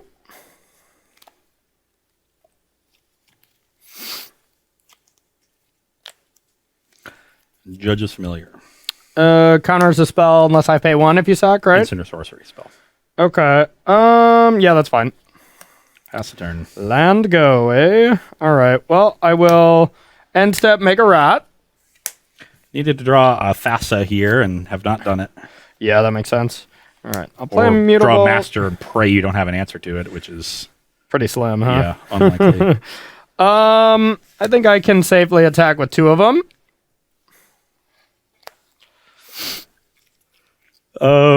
Yeah, so you can make them 6/6s. Yep. Yeah, just take 6. Yep. 14. pass to you.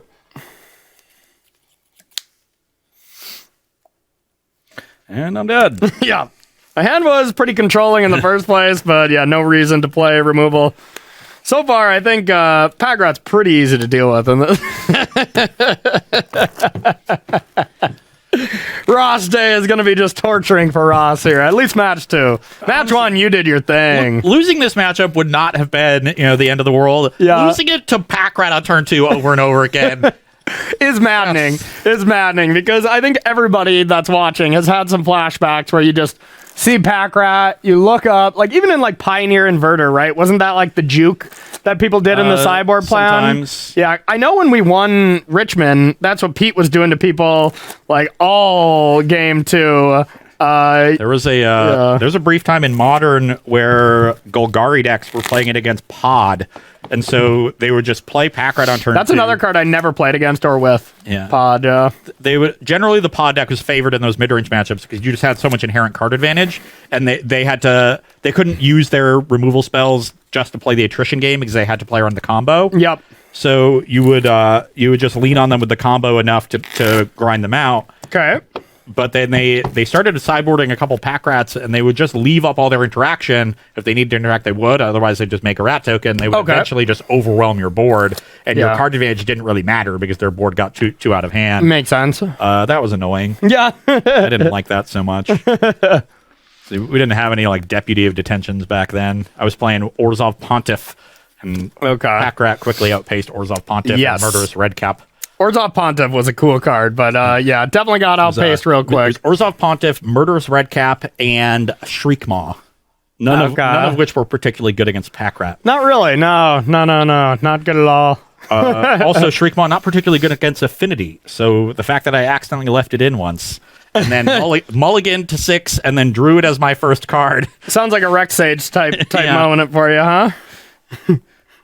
Oh my god. Are you kidding me? I'll keep. Mulligan. I'll keep. Oh god. That hand did have 2 islands on top. It would have been great. Okay, fair enough. But can't keep that hand. Yeah, I believe it. So one question about modern times. Modern times? Yeah. Okay. So, are there any Dark Horse Modern decks y'all expect might pop up this weekend in Philadelphia? Yeah. Creativity. Like, it's very much what I was considering playing. I was between that and Shadow, and I just felt very good about both decks, to be honest. Like, I played like 4 leagues, and I think that's about a good amount of testing. I think 4 leagues is like, I can really get to know a deck, and I just was still doing well with creativity. I never went less than 4-1. And still, I'm not playing it, so I easily, no matter whatever deck I played, and if I did bad, I was going to regret it, because both decks I think are sweet. I think that's a dark horse, and Jund Saga. I think Gen Saga is a really good deck right now that plays similarly to Grixis Shadow, but dodges some of the primary hate that Shadow's going to get, like a lot of Veils and stuff. You just goif them, you're like, get wrecked, you know? So I think that's a pretty good deck. Outside of that, I think Burn is not bad as well. That's like my third dark horse, but those would be my... I'm trying to think of something like super dark horsey. Yeah. I don't know. Everything seems pretty well established. People know Yawgmoth by now. I thought that deck was underrated for a while. I think that card is extremely overrated, actually. Yeah. Like, well, I think it's overrated now. Yeah. But it's still good. I think it's just a good deck, but it's just a deck that is flawed. You know, like, you just have a lot of ramp creatures, and if you don't find Yogg, and now that people are playing, like, Fatal Push as well, instead, or at least that I'm playing Fatal Push, like, I'm not afraid of that matchup anymore, and it used to be, like, very good against Death Shadow, you know, so... It's very much a, 50 bad cards, 10 good ones kind of deck. Exactly. That's kind of how this one is, too. Yeah, that's true, but creativity, I think that's going to be the deck of the tournament, probably. So do I. Yep. I think it's going to win the tournament. You think so? Yeah. Yeah, I mean, Ely's pretty good with that deck. I agree. Okay. Well, that card is kind of annoying, huh? Yep. I'm going to... This is a 2-time Pro Tour champion. Judges familiar? Yeah. Wow, what a time to be alive. I'm going to try to Thoughtseize you. No. Okay, go. I was like, it's probably going to be good against me for a while, so I might as well try to get it done. Yeah, that is a bit annoying. So I'm going to play another Judges Familiar. Okay. Speaking of annoying, I'm just going to continue to be annoying. And speaking of annoying, I'm going to play Pack Rat. Your go. I will play Frostborn Weird, attack for 1. Okay, 19. And I'll hybridize the rat. What does that do? Turns it into a 3/3 frog lizard. Okay, I'm a frog lizard. You're at 19, you're up. Okay. And you got one card? One card. Okay.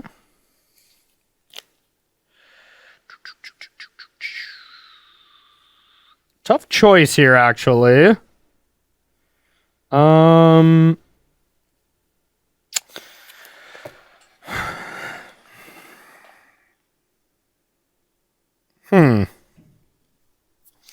Yeah, pretty close. It's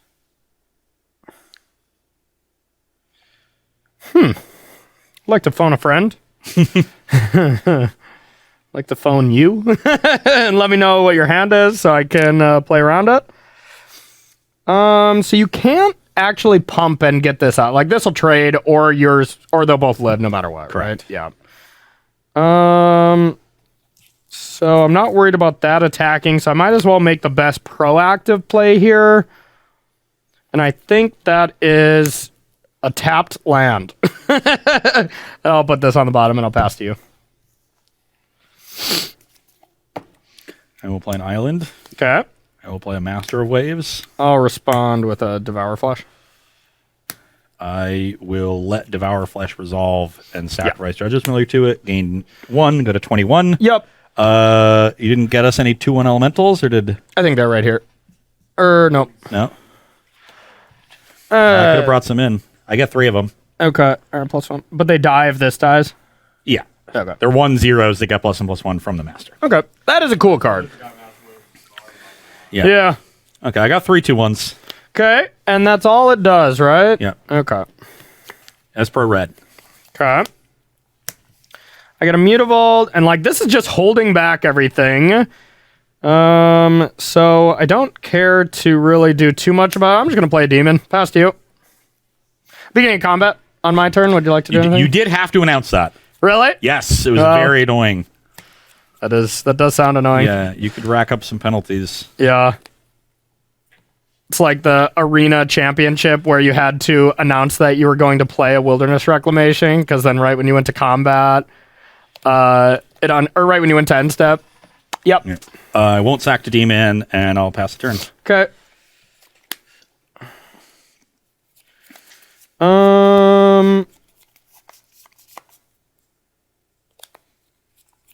I'm at 19. Yep. This has not been an impressive set of games from the mono blue side. Not the best I've ever seen in my entire life. But I'll go to beginning combat. I will tap the... maybe I can take one hit.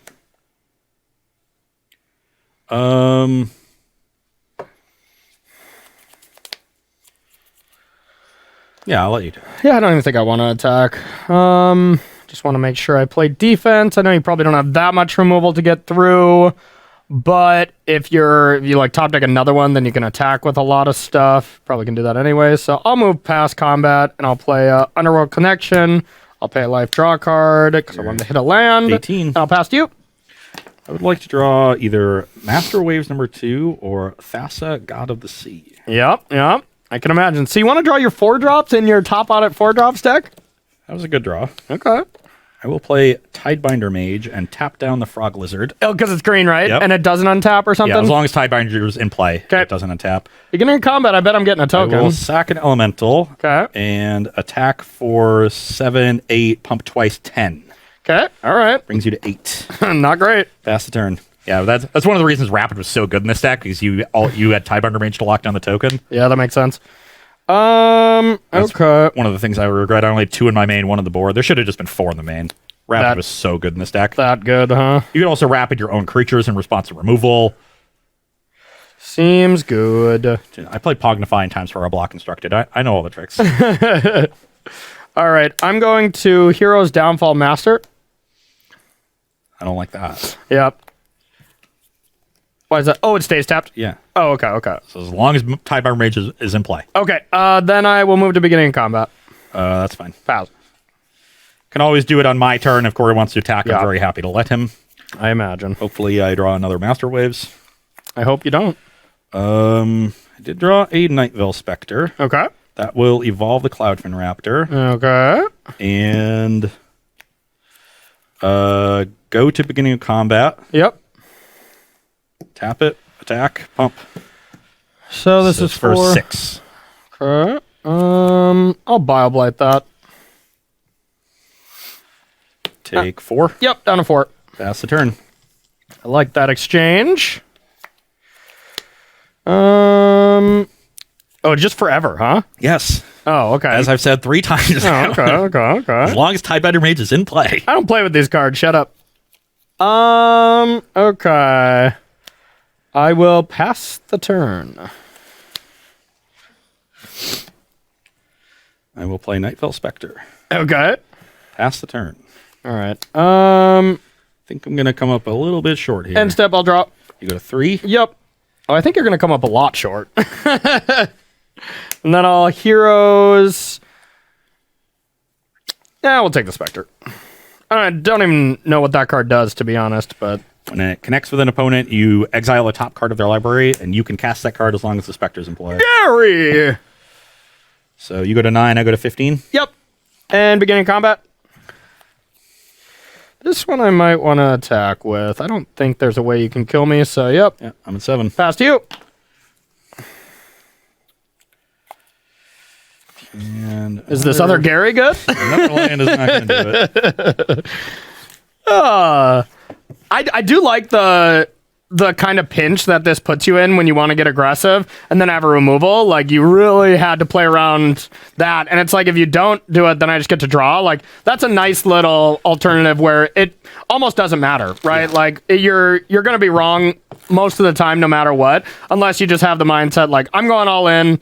If you have it, I'm dead. And that's what I was doing. Exactly. Yeah. And then I had it, you're dead kind of thing. And yeah, that seems tough. Okay, what are you thinking? I think we're 4-1. You want to play one more pity game, or I guess we're still pretty early. So give me one more. Okay. And hopefully we'll get to see what Mono Blue can do. Yeah, to be fair, I didn't kill you with the turn 2 pack rat this time, so it was a much different game. We actually got to play some Magic. Yeah, no, that was a cool game, at least. You know, that was a fun one. We have yet to play a game where I played Thassa on turn 3. Oh, you played it on turn 3. It's just you haven't had anything else. Yeah, and I was making another rat and then animating Mutavault, hitting you for 9 when you played your 3 mana do nothing. Yeah. But that card, of course, is very powerful. All right, now I'm drawing like Ross here. Nice. Nice. 3 Mutavaults, 1 swamp. We'd be in the kitchen. This is unbelievable. Yeah. Did Rob just like leave some lands out of your deck just to troll you on Ross Day? Because honestly, I'd appreciate that, Rob. That's how we should really end this show, you know? We just may get to the last match and Ross may not have 4 of a very important card. You never know. Exactly. Like he just has swamps in his Mono Blue Devotion deck or something. Like one last way for Rob to troll you, you know? I think that seems great. All right. We are down to 6. Again. For some of us. That sounds a bit of a loose goose, but... Speaking of loose gooses, I guess we're in. Yeah, let's do it. Cloudfin Raptor. Okay. I got a Schwamp, and I'll pass to you. Cloudfin Raptor. Okay. You're up. That is a bit of a loose goose. All right, I'm going to Thoughtseize you. At 18. Okay. Well. Yeah, that still evolves that, huh? Okay. Should probably just take the card that's unbeatable, huh?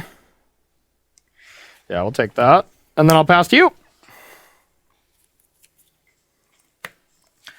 Familiar. Yep. Get some counters. See your attack for 2. Okay. You're at 16. Point Island and pass. Okay. It's pretty good. I'll play a land and I'll pass. Play an island and a Frostburn weird. Hang on. Yeah, that's a bit of a problem. The power of Cloudfin Raptor. Yep.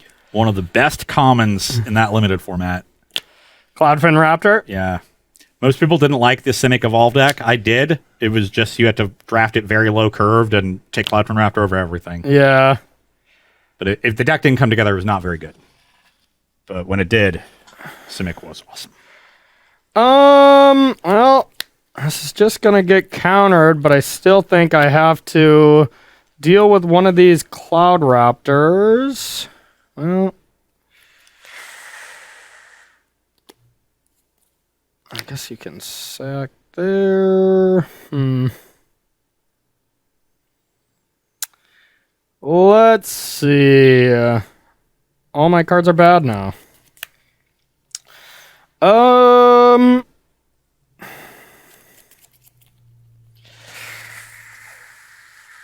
Yeah, I guess I will respond with a Devour Flesh. Interesting. I think I just want to sack Judge's Familiar to the Devour Flesh again. The Cloud Fins are the most important, and this lets me dispel a later removal spell when Corey has more mana. So yeah, I'll sack that to the Flesh itself, gain 1 to 21, and attack you for 4. 14. Puts you to 12, right? You took 2 last turn, took 2 off Thoughtseize. Oh yeah, I think I missed the Thoughtseize. Yep. Down to 12. Yep. Done. That's not a good draw. Don't Desecration Demon me, please. I'll pass. I like that. Play an island and attack. No blocks. Pump Frostburn weird 3 times. I will Hero's Downfall. I will dispel. Okay. You take 8, you go to 4. Yep. That's a turn. Dang it. I set up this Bioblight nice, but it looks like it's you have not a land gonna matter. to jump with Mutavault. Yeah, I needed the land.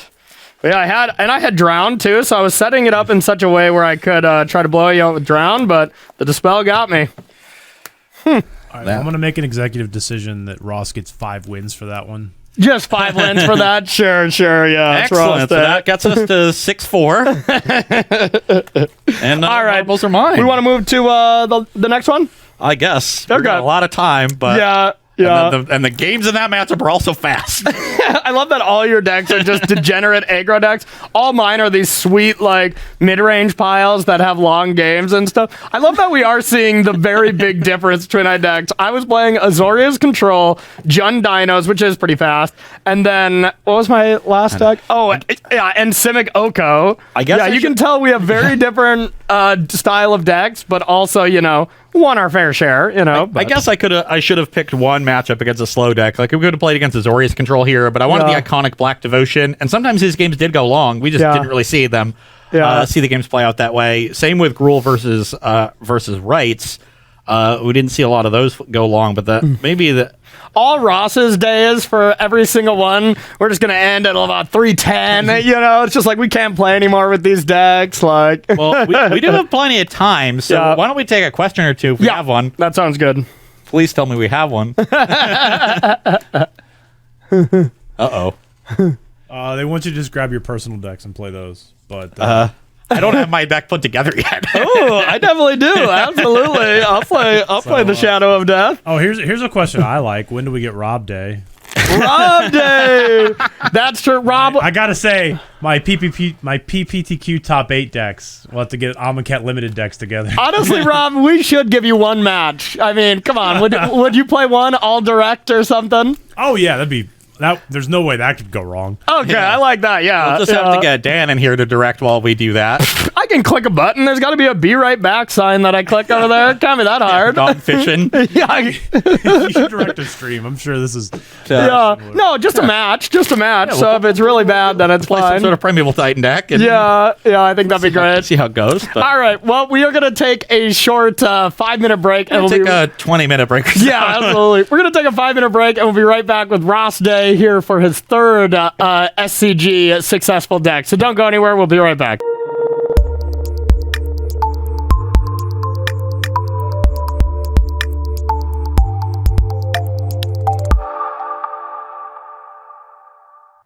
Hello and welcome back to Versus Live. I'm Ross Merriam. And I'm Corey Baumeister. And we've got Rob in the booth. Say, go Bengals, Rob. Go Bengals, Rob.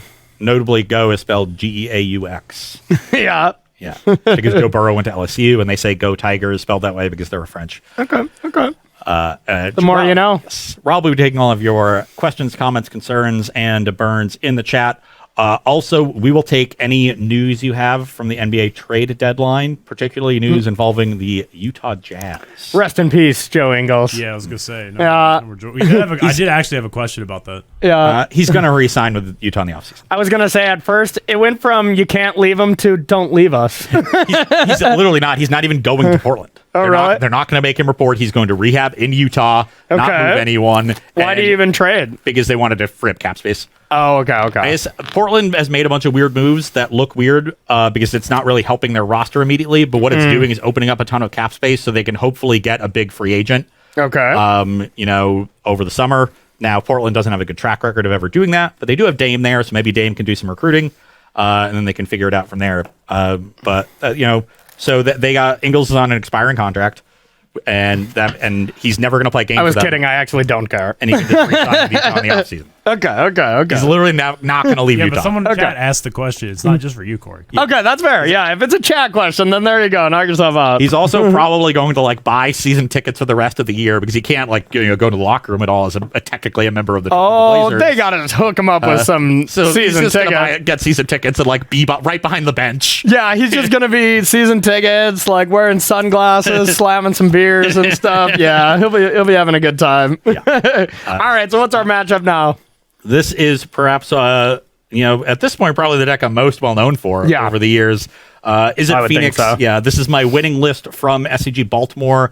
This was the very last Open before the Invitational in 2018. Okay. It was right. It was like my birthday weekend. My birthday was that Monday or something. Something like that. Yeah. I had built the deck in November. So there was a team open in Las Vegas in that November, and I hadn't played a bunch with. I'd played with Tannen and Brennan the previous year. Okay. And that year, Brennan had a bunch of real life stuff, and so did Tannen. So they weren't playing as much. But they said we're going to go to Vegas, and so we had planned it months out. And so I started testing in October for this tournament, and I'd gone through and played some decks. That's when I first started playing around with Amulet Titan, and the deck was just too complicated. I literally had a match on Moto where I timed out in game 1. Yeah, just too many big brain moments. Amulet used to be so big brained, and then it got progressively easier. And then after Field went away, now it got a little harder again. So I remember, looking at the Phoenix decks that existed on Magic Online, and I thought, I think Arclight Phoenix is just a good card. Faithless exists. I should look into these. And I played with the Is It Phoenix deck that was built, and those decks had Bedlam Reveler and 4 copies of Is It Charm. Yeah. And I started playing with them, and I thought, you know what, like, this deck's good, but I don't like Reveler very much because it plays into their Graveyard Hate. And everybody brought in Graveyard Hate because you were a Phoenix deck. Yep. And I want, like, a threat that doesn't play into the hate. And I thought Thing in the Ice, I used to play that in my sideboard of Blue Moon earlier that year. And it was very good against Dredge and all the creature decks, and those decks were pretty popular. So I thought, okay, I've got like a main deck, really good card against them. And Thing in the Ice was gangbusters when I was testing. Yeah, Thing changed this deck for sure. So I quickly realized that it was much more of a Thing in the Ice deck than a Phoenix deck, and I needed to build it that way. So I didn't want to play more Graveyard Hate cards because I wanted to let people bring in their Graveyard Hate and have it not be very effective. Yeah. And I also wanted more free spells for Thing in the Ice. So my main innovations to the deck, I cut down on Izzet Charms because they cost 2 mana, and that card sucks. Yeah. There's still one in this list. It shouldn't have even been there. Yep. And I added Crackling Drake, Okay. which was Must have just got printed, right? yes. Yeah. Which was good. I played too many of them. This list has 3. I played 4 in Las Vegas. Okay. We ended up playing like 1 or 2 eventually. Yeah. Although it was very important in this tournament when I played against Martyr Proc. They had a lot of life, and Crackling Drake ended Didn't it very care. quickly. It's like, 19. that is what happened. Yeah. And was this around when we played our pro tour in Wisconsin, Milwaukee, right? so that This is pretty close, right? No, that was 2015, Corey. This that was was 2015. 2015? Wow. This is 3 years later. The years all just jumbled together. Pre-COVID years are just all a big This was one. about 6 months before London. Okay. So yeah, I was fully back then. Yeah. At this point, I was fully back as a pro player, and I was going for it. And So the free spell that I ended up adding was Gut Shot because there was a lot of Noble Hierarchs around, and Humans and Bant Spirits was popular. yeah, Bant Spirits got colded by this deck. Like once you played this deck, Bant Spirits was no more. Yep. Yeah. And then Infect was also still pretty popular. Okay. Gut Shot's absurd against them. Yep. And there were just a lot of times when I just cast the Gut Shot, dealt 1 to them so I could transfer my Thing or return my Phoenix in turn 2, and that was perfectly fine. And you had the like people wouldn't expect it kind of thing right away. You know, no pun intended there with the Thing, but I remember. I played it in this team open, and we got a feature match like round 3 against Tom Ross and whoever Tom Ross was playing with. Yeah, and I played against Tom in the modern seat. Tom Ross and the bosses. Yeah, and he was playing Infect, and no way. It was Cedric and Patrick, and they look at the lists, and Cedric's like, Ross has 3 Gut Shots in the main, and they're just like. Yeah, sometimes you see like 1 Gut Shot, maybe 2, 3. This is not going to go well for Tom. So Tom actually, to his credit, played well and got around my removal 1 game to win, and then I just annihilated him in the other 2 games. Yeah. But I remember that weekend, multiple times. And that was when the SCG tour was the bosses, right? Like he was just winning everything. Like he owned that tour. Tannen and Brennan would look over, and I'm just clowning some poor fool playing creatures. They're like having tough times playing real matchups, and I'm just like, I think my deck is great. Because I remember I played like 2 leagues with the regular deck when I was testing, and I put up like an 8-2, like solid. And I was winning through Rest in Peace. Like I hard cast Bedlam Revelers. And so I knew there was something there, and then I made the changes I wanted to make. And I played 4 leagues. I went 19-1. Yeah, and I mean, on it, that's how it is when you get in on the ground floor of a truly busted deck, and then you get to play before people know what you're doing first of all, and then realize that your deck can't be played because of it. Like, I've had a couple of those moments in my career. As like Jeskai Luca was the most recent one. Like, I wasn't even playing the Luca version, just fires Yorion decks when people were just playing the old standard decks. Yeah. And it was just like, you would just clown them. And it's the most fun you can ever have playing online Magic. Like, you get like 2 weeks of just like, I'll play this. You can't possibly win. It's turn 2. Like, and I was actually, a little bit worried because we ended up top 8ing. Lost in the quarterfinals in that team open. Okay. And people sort of knew about the deck at that point. Yeah. And then it was this. But it's a team event, so it didn't get like a huge amount of attention. Yeah. But this open was 2 or 3 weeks after that, I think. Okay. It was Thanksgiving the week after. And then this is either the week after Thanksgiving or the week after that. Okay. I can't remember exactly. So there was a little bit of time for people to put in some work and figure some things out. Okay. And they still hadn't by Baltimore. People were like doubting the deck. They looked at it. My build wasn't perfectly tuned, but everyone just thought like, are you sure? Like, what if they just like surgical you? And it's like, that's actually a Thing in the Ice deck. Like nobody can answer a Thing in the Ice. Yeah. And it was perfect because Thing in the Ice wants you to play like good spot removal, right? Whereas Arclight Phoenix requires not that. Yeah. So you pulled them in different directions. Yeah. That's what makes a good deck. And I mean, this deck changed Modern. Yeah. It completely changed Just it. dominated the format for 4 or 5 months. And it got Fateless Looting Bound, for sure. Partly, you know? Yeah. Wasn't it mainly that? Or Dredge, I guess, too? It was Hogak.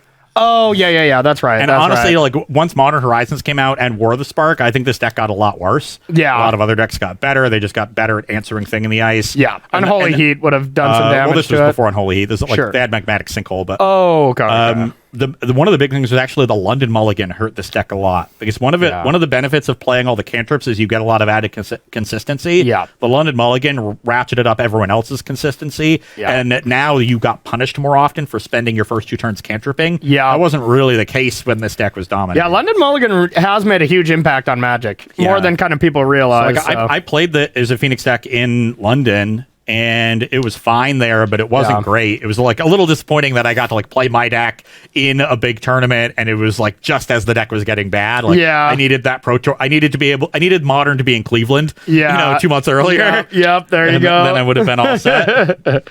Yeah, that's fair. Okay, well, let's battle.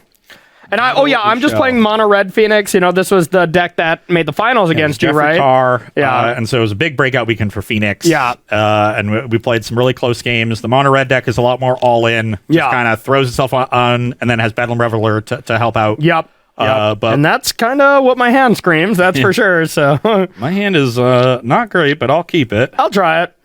Mine's nothing special either. Let's crack a Tarn. Okay.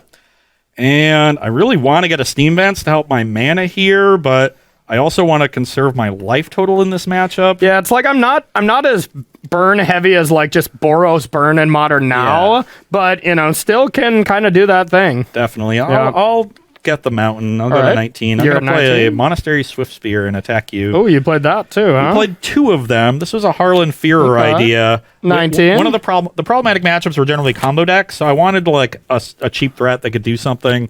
Okay. It was honestly pretty good that weekend. It was very good in the top 8 if you actually watch it. Sure. I played turn 1 of game 1.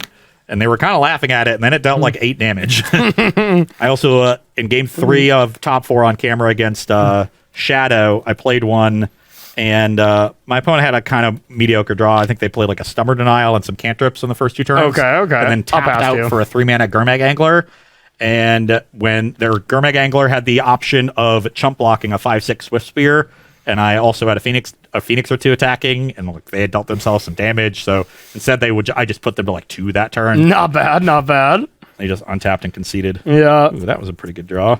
I will attack for another 1. No blocks? So you're at 18. Yep. I'll play an island and a Thing in the Ice. Thing in the garbage, huh? Pass the turn. All right, I'll kill it. I'll take 1. I'll take 2. I'm perfectly fine with that. So you're at 16. Yep. I figure I kind of can't beat that card, so... Yeah, it is a key card to answer. All right, I will play Metamorphose. Ooh, red. Red. Draw your card. Red. Then I will Faithlessly Loot. Red floating. And I will Lava Spike you. I'm at 16. Pass to you. That's not a great draw. No, not the best. Ooh, that is, however. We got some... I'll Thought Scour myself. Okay, yeah. That card's busted. Mill 2. Not great. I will Faithless Looting. Okay. No! Is it Charm? Why do you cost 2 mana? And this is why you don't play Is It Charm, kids. Yep. Well, I'll discard an Arclight Phoenix. And I'm guessing you're not playing a third spell, huh? Island. I'll play an island and attack you for 3. Okay, 13. Pass the turn. Dang it, what a bad draw. I drew Bedlam Reveler when I already had a Bedlam Reveler, so yeah, I'll discard these and draw 3. Yep. And then I will pass to you.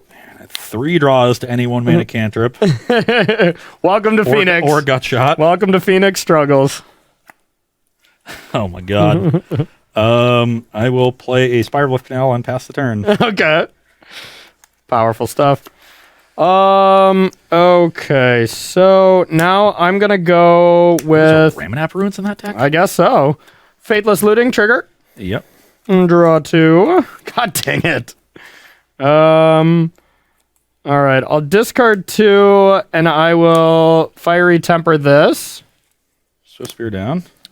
And then I will attack for 5. I'll go to 11. Okay. And I will play a Reveler, but I drew another Reveler. I mean, Reveler is still good. Of course, You go but to I 12. just keep drawing them when I just want to draw bad stuff. Okay, and then I'll pass to you. I think I'm dead.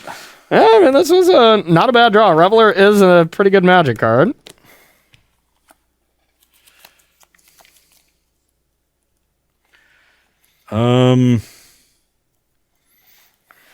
So This deck's pretty fun too.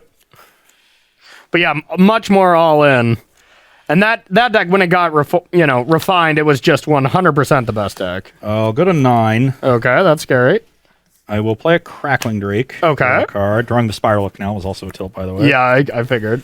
And then I will play another Swift Spear. Okay. And pass the turn. Oh god, it's only a 3/4. Uh-oh. It's not even big. Ruh-roh. All right, well, we're going to try to do some stuff here. Get a Tormenting Voice. Discard this. Draw 2. Yep. Yeah, that was probably unbeatable.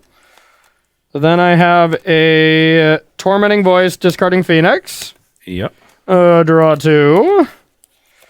And then I have... Where are these at? These are 5s? Yeah. Okay, yep. Then I'll bolt this, bring back a Phoenix, Phoenix, and I'm and dead, yep. Yeah, I drew both the crappy 2-mana spells that shouldn't have been in my deck. I love that they had the one of, probably one of, right? I love maximize velocity in these style decks. You can like Reveler and then bring it, discard it, play it. Oh, that's sick. All right, you want to do? We can do 2 pre, All right, huh? we got plenty of time. We got so much time. All right, Rob, you got any questions? Yeah. Do you think Faithless Looting would break Modern if it were unbanned? I wouldn't say break it, but I do think it doesn't bring anything. It doesn't bring fun games, and it easily could break it. Like, that's the thing. Dredge would be really Dredge good. would be so good, yeah. I mean, they nerfed a few things from Dredge, but you know. Now with the new blue card as well, instead of Shriekhorn, Which one? it's just the 1 blue. Oh, yeah. Otherworldly Gaze? Yeah. Yeah. So you just play 4 Cathartic, 4 Gaze, 4 Faithless Looting as your enablers. Yeah. I mean, I think it would probably be okay. Like, it goes straight up to a tier 1 card, for sure. But, I'm just trying to think, like, up against Hammer, up against, Grixis Death Shadow as the top 2 decks. Like, they could compete with Faithless Looting decks, Dredge but... has historically been pretty good against Shadow. Yeah, I mean, you would just have to... These decks would just go to putting in a lot more spell bombs, a lot more lanterns, but, like, would that be enough to make it fine? Like, I've been beating Dredge now with Grixis Death Shadow without hate. That's just how low-powered the deck is now. Of course, its busted draws can be insane, but, Faithless Looting goes all a long way. Yeah, you'd have to adjust your sideboard to have, like, 4 or 5 pieces of graveyard hate instead because of looting. But yeah, it'd probably be too good. I'm happy with it on the ban list. Maybe get GT off the ban list, but keep Faithless Looting there. I will keep this hand. Okay, yeah, me too. Let's get an island. Okay. Go to 19 and play a Serum Visions. Okay. Cantrips in Modern. What a time to be alive. Yeah. I wish we could still play them. Yep. At least the ones that cost 1 mana. Yeah. Oh my god. Both on bottom. You need a land, bud? All right, I will bang ya. 19 all. Pass to you. Or you're at 18, right? Yeah, yes. I'll play Opt. Okay. Bottom. You're up. Oh my god.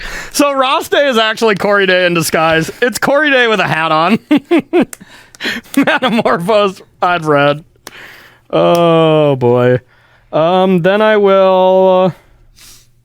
If only I had the rights to Sound of Silence. Yeah, then I will 6 ya. So I got a 12, take 4, 10, go to 8. Got 8, pass to you. Oh my god, then I got punished there too.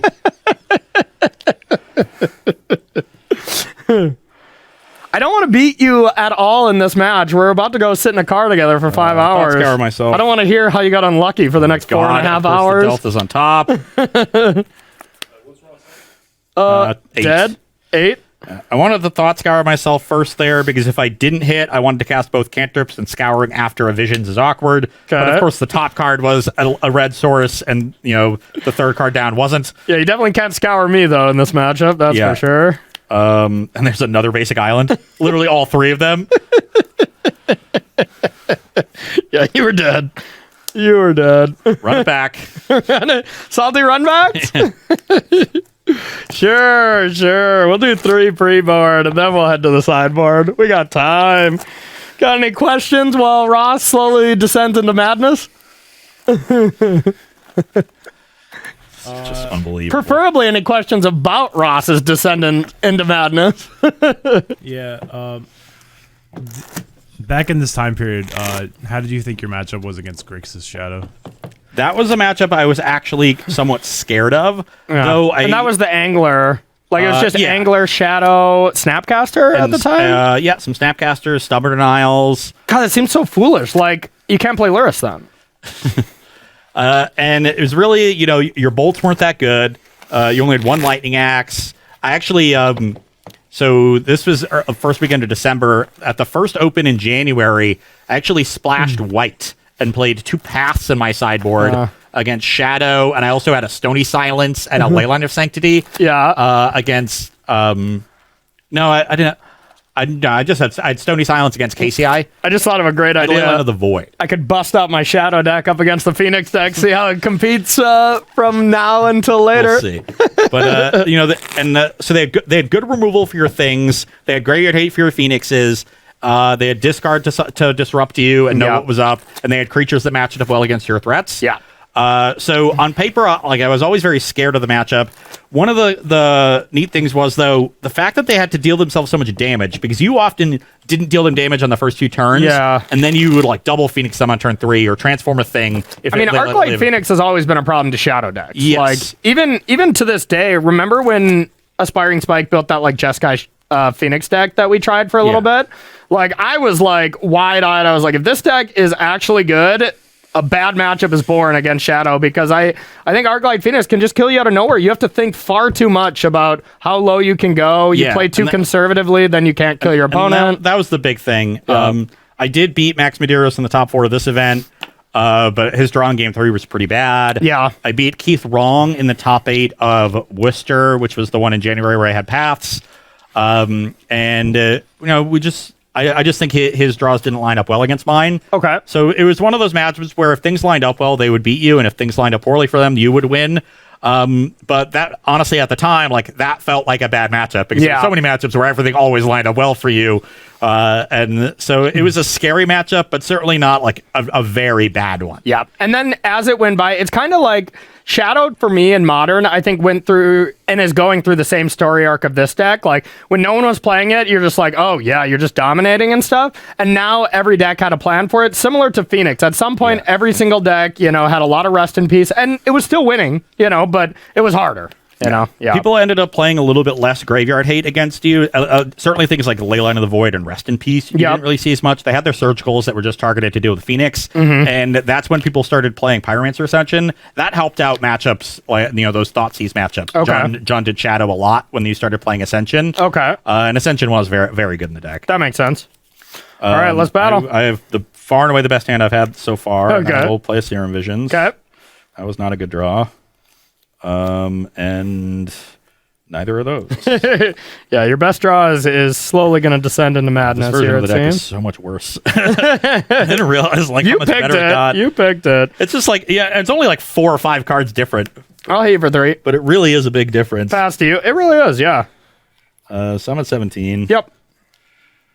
That was a good draw. I will play a mountain and play a thing in the ice. Yeah, whenever you say this is a good draw, here comes Thing in the Ice. I had the thing. Okay. All right, I am going to just play Tormenting Voice, discard this Phoenix, and I'll pass to you. I will play an opt. Okay. Your thing. Actually, don't think that's that good right now, so we'll bottom that. Okay. Ugh. I will play a tapped Steam Vents and pass the turn. Okay. All right. I will start with red. Yep. I Draw. wish I could draw some of those Manamorphoses. Can I get me some of those? No, you cannot. Now I will go with a Tormenting Voice, discarding Fiery Temper. Are we madnessing it? Does this... Oh, this goes on stack before I draw, doesn't it? Yeah. Okay. Yeah, I think that was kind of my whole plan. So I'll Madness... This gets exiled then, right? No. Goes to the graveyard. Oh, okay. So I'm a 14. Yep, you're at 14. I'll draw 2. And then hit you. I'll bolt it. Okay. Thing goes to 2. Sure. Pass to you.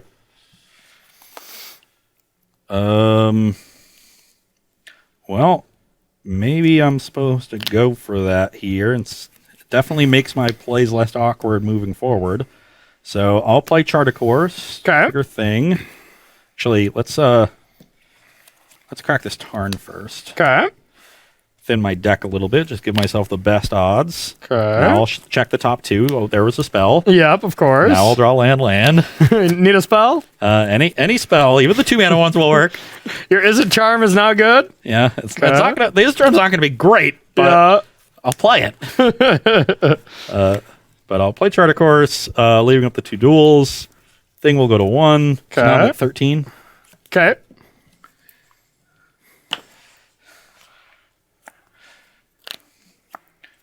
Okay, I drew a spell. Okay. It's not a great one again, but I will bolt you Okay. because I just want to return this 7. Phoenix too. 17. So 17. Return these. Attack you for 10. You only played 2 spells.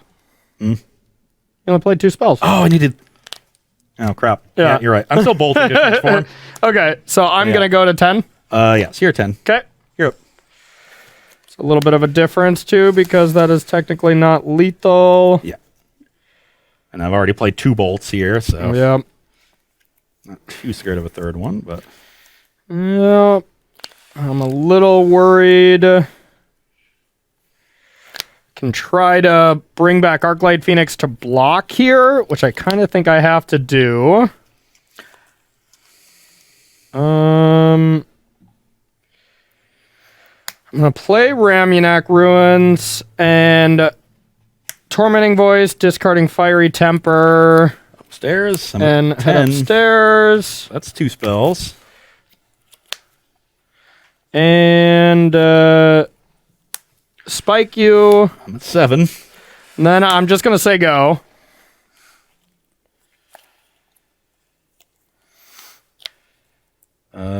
I will attack. Yeah, I guess if you just have bolt, I'm dead. So I think I pretty much have to block. Yep. Yeah. If you weren't gonna block, you should have attacked. Yeah. Well, I mean, if you 3 spelled, you know. Okay. I have a Crackling Drake, Okay. and then I will play a tapped Canal and pass. And you're at what? I'm at 7. Okay. So if we can, for 3 more burn spells. Take 7. The turn after this, I had bolt, axe, and with this in the graveyard, you were at 13. I was like, come on. I was so close to lethal last turn, but needed that. I had a good hand outside of it, anyways. I was about to read Risk Factor, so that was going to be unfortunate to have to read it, but all right. Yeah, I guess Ross just Day. Just had 6 3 damage burn spells and Yeah. a shot, and I fetched once. Yeah. Yep. Yeah. Does this deck do that a lot? I don't know. I mean, I never that's played half this of them. one. Yeah. You have 12. Ross Day is just Corey Day with a hat on. So I think we'll have to let him say some swear words in the break here and head to the sideboard, and then we'll be right back with a cooler-headed Ross. Maybe. Don't go anywhere. Welcome back to Versus Live, where we are sideboarding in our matchup between Izzet Phoenix and Mono Red Phoenix. On my side, we got our Surgicals to deal with opposing Phoenixes. Anger of the Gods cleans up Phoenixes that you've brought back to the battlefield, and Swift Spears and Eidolons. That's a good one. So should be pretty good. Doesn't kill my things. Dispel to hopefully counter that last burn spell and keep me alive. This would be a good one to counter on the thing. Yep, I'll also, take 4. I used to actually, I think it was a little bit after in a team event, like a month after Worcester, it's like in February. Yeah. It was right after the next set came out. I was playing a mutagenic growth in my main deck. Because everyone was playing like Dismember and Combust, like all these answers to Thing in the Ice. And the first time somebody dismembered my thing, when I tapped out for it on turn 2, and I just went mutagenic growth it, take a counter off. Yeah. It's just like, yep, you win. Yeah, that seems insane. They had lightning axe in the mirror, like it just got everything. Yeah, that seems good. Cutting my... Is this before Fatal Push, huh? No, some decks had Fatal Push. Okay. Those decks I boarded the mutagenic growth out. I believe it. Monastery Swift Spear, not very good in a matchup where they have so many bolts. And just something you cut at some point, right? Oh yeah, I don't think that ever made it. Yeah. There.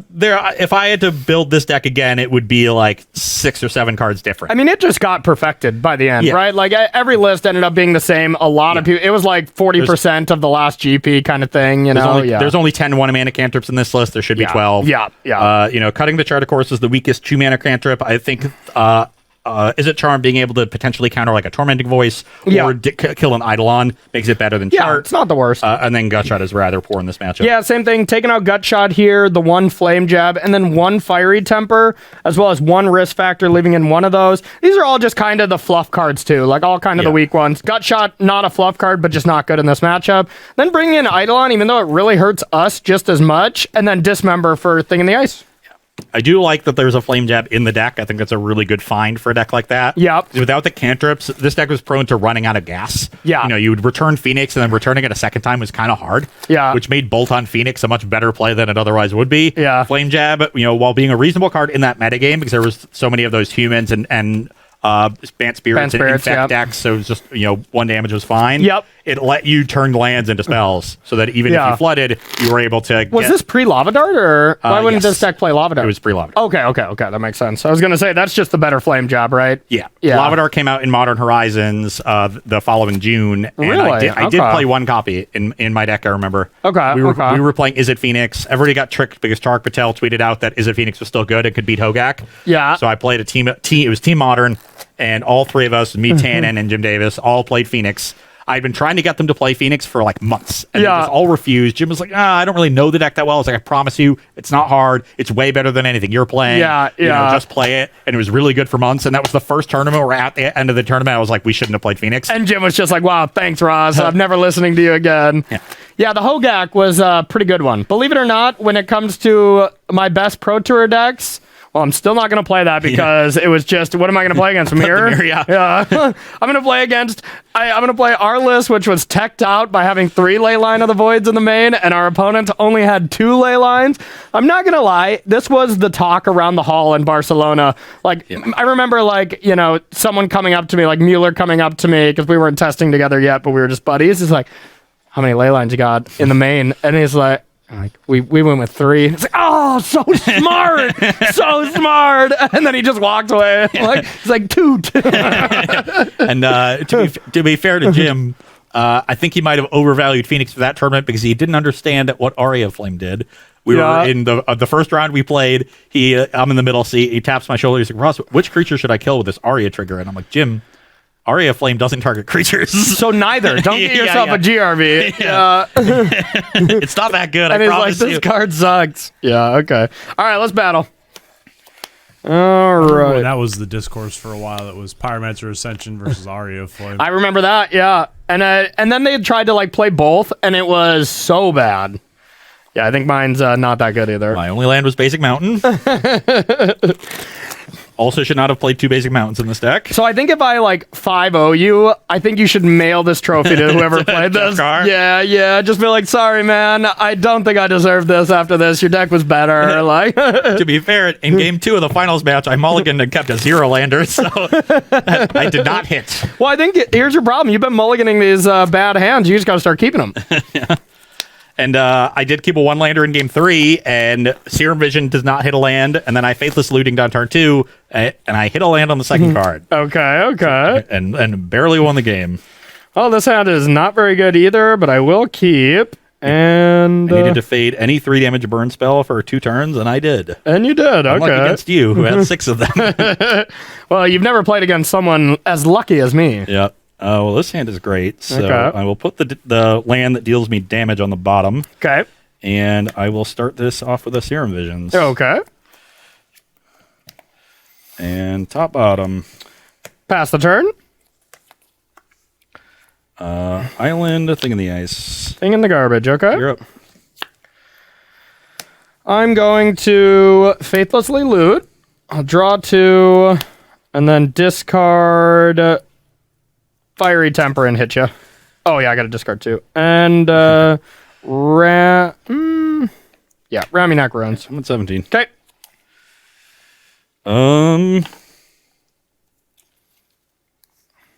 I will play Manamorphose. Okay. I will make... Yeah, I didn't know that card was in your deck. We haven't seen a lot of that. I will make blue. Okay.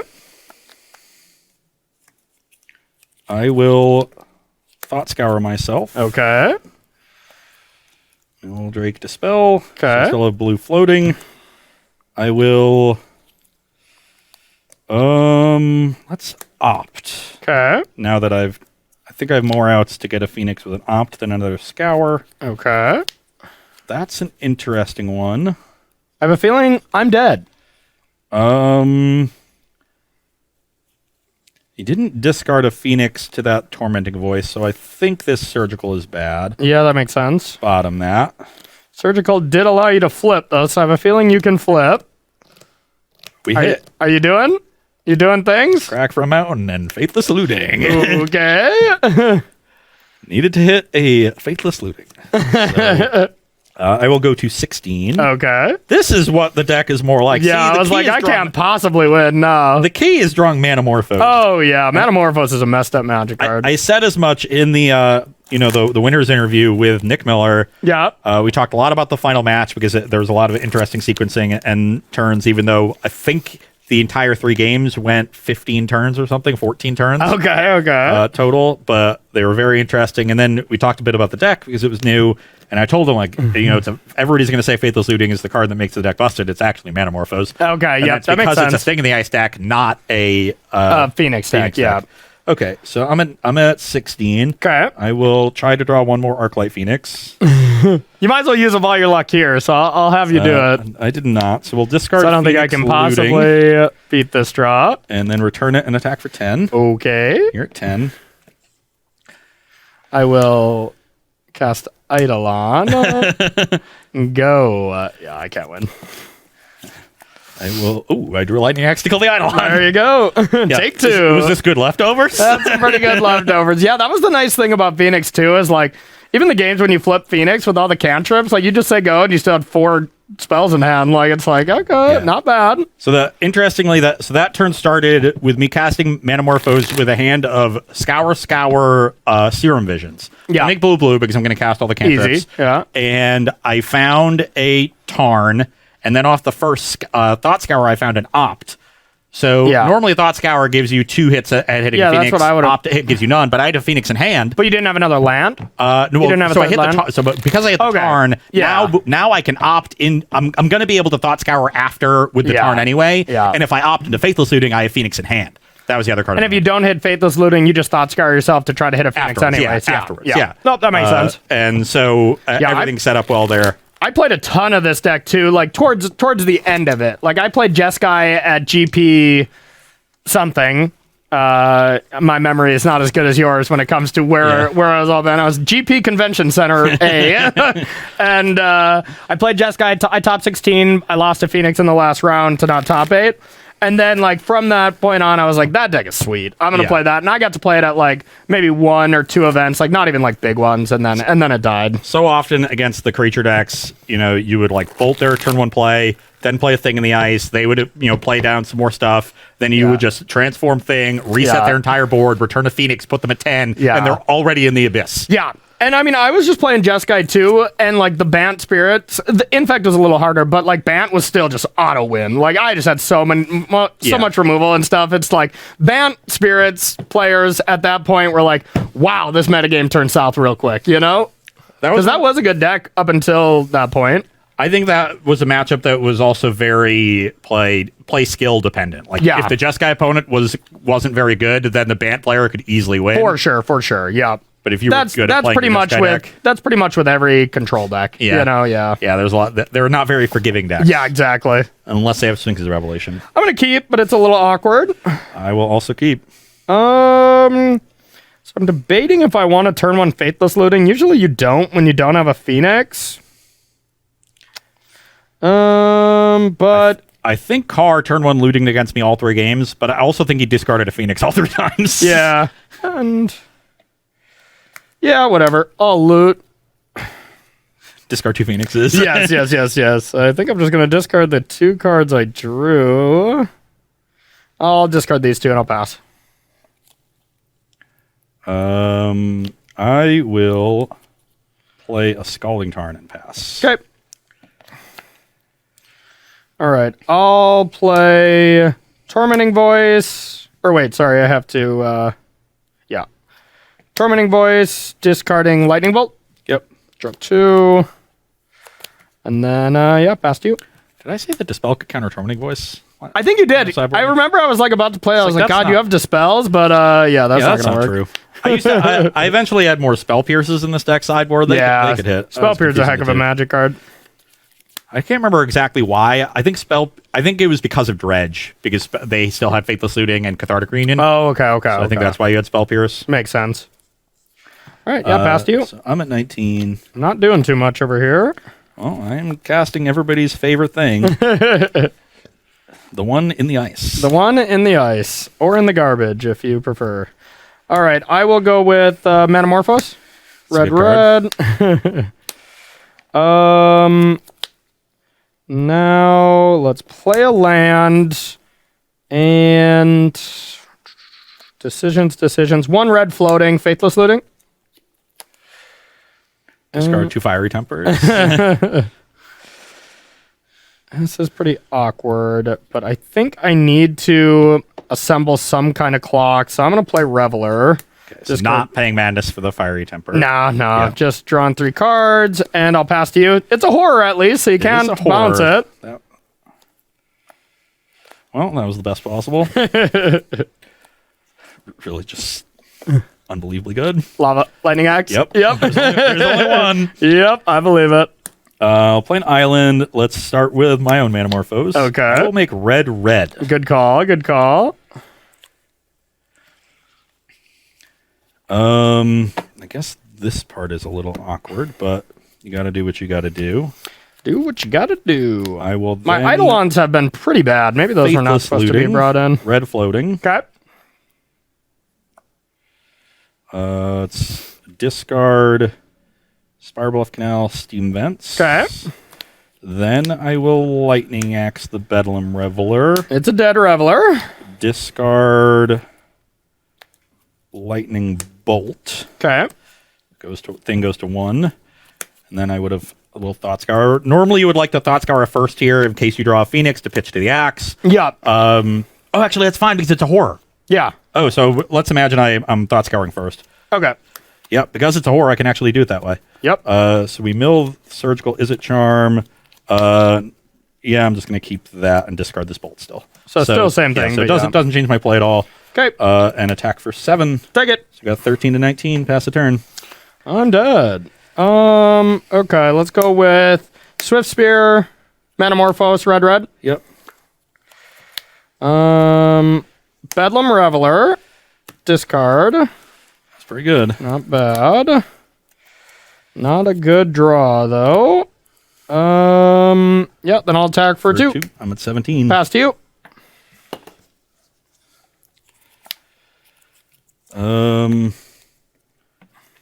Attack for 7. No blocks. You go to 6. Yep. I'll go to 16 for a Delta, get an island, and play a Crackling Drake. And Crackle. Okay. I'm at 16. Hopefully I'm not dead. I don't think so, but there's a chance. Yeah. If I can get like a Faithless Looting would probably be my best draw. Huh? Actually,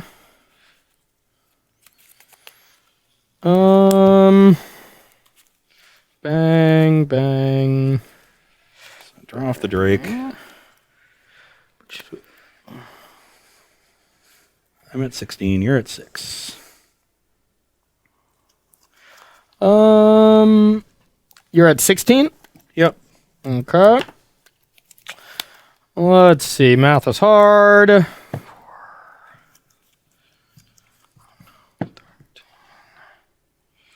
Yeah, I think you're dead. So I get to dismember. Ugh. Bolt. think that's enough, right? Put you to 10. 6, 9, 12. Yeah, that's Yeah. 18. Yeah. Even more. All right, no big deal. It's a pretty good set of draws off that Reveler. Yeah, it was good. I was like, I think I needed something to discard, but I drew Lightning Bolt. I needed a 1-mana piece of interaction, but wow, I did not think I was winning that game. Did not think I was winning that one. Well, we probably got time for one more pity game. I did not think it was going to be a pity game in this direction, and I didn't think I was going to be winning Ross Day here, but what does that make us now? I think I only have... I think it's 3-3. You won both this week. I think you won the last 3. I have won the last 3, but I thought maybe you had 4. But no, we're tied now, huh? Yeah. We're having... Anybody who doesn't remember, we're having a marble race here. Whoever wins, we're just taking the marbles. You know, I got a stream room. It would look great on my trophy mantle. It'd be my prize trophy. I'll move over that invitational trophy, and I'll set like a glowing, beam on it, and yeah. Say, one of the advantages that Izzet always had over Mono Red was consistency, but when you draw that well, yeah, the Mono Red deck wins. Exactly. And I mean, Mono Red feels pretty consistent too in some regard because it's just all 1-mana spells and stuff, but like it's very much dependent on you drawing some synergies. Like you got to draw some creatures with the spells. Like that is the problem. And you, of course, got to draw a thing with stuff too, or a lot of Phoenixes, but they're not crazy different decks, but... They're pretty different. The red deck is much more all in, kill you. And like I think Lava Spike is one of the worst cards in this deck by far, and you don't have to play that. You get to play good blue cantrips instead, All right, one last pity game here, y'all. Let's battle. I even thought about like leaving the aberration back, but I was like, I'm at 16. I wanted to get you in the abyss. Yeah, I think if I was replaying this matchup, I basically wouldn't have sideboard except Dismembers. Eidolons have been bad. Maybe they're good on the play or whatever, but even against you, you're just going to kill them, But whatever. The sand needs both lands and threats, so I don't think I can keep it. That about sums up your day. This might be the best hand I've had, so I'm in. Jesus Christ. Yeah. Well, we got a question here that I can distract myself with. Hey, don't worry, buddy. On our way to Philly, we'll get you an ice cream. Did the Jazz trade for James Harden or something? Yeah, they actually did, but they got rid of Rudy. Oh, God. No. So what are some of your favorite versus live moments that you remember? Ross falling off the chair. That was pretty fun for me. It's always the Bane fire against Brad. Yeah, that's a really good one. That's a really good one. The day Brad and I played the Lantern Control Mirror, and that's all we did for 3 hours. We played one match. Yeah, I bet. That seems awful. Back when we were recording them and they weren't live, there was about an 8-month stretch before we started doing it live where we did one show a day, and we would record them all back to back to back to back. Yeah. So it was 5 matches, and we'd just be here all Wednesday afternoon. And it was 5 different formats, and we would not show each other what we were playing. It was more competitive. We were trying to do, and I made it my mission to submit decks that would only troll Brad. Yeah, like not necessarily all like bad decks or mean decks, but just like decks you wouldn't expect. Decks that did things that I know he doesn't like playing against. So like I played KCI in Modern and beat him with Blood Moons out of the sideboard. And it culminated in the Pauper match. A format where I did play a meme deck because I knew he would have to try to figure out what it was doing. Yeah. Oh yeah. I remember you telling me this. And this was an enchantment-based prison deck that would just gain a bunch of life every upkeep and then win with Pestilence. Okay. And you had like Heliod's Pilgrim that would be a 1/2, right? And that would live, and you would just Pestilence for 1 a turn and make sure that like they couldn't attack you.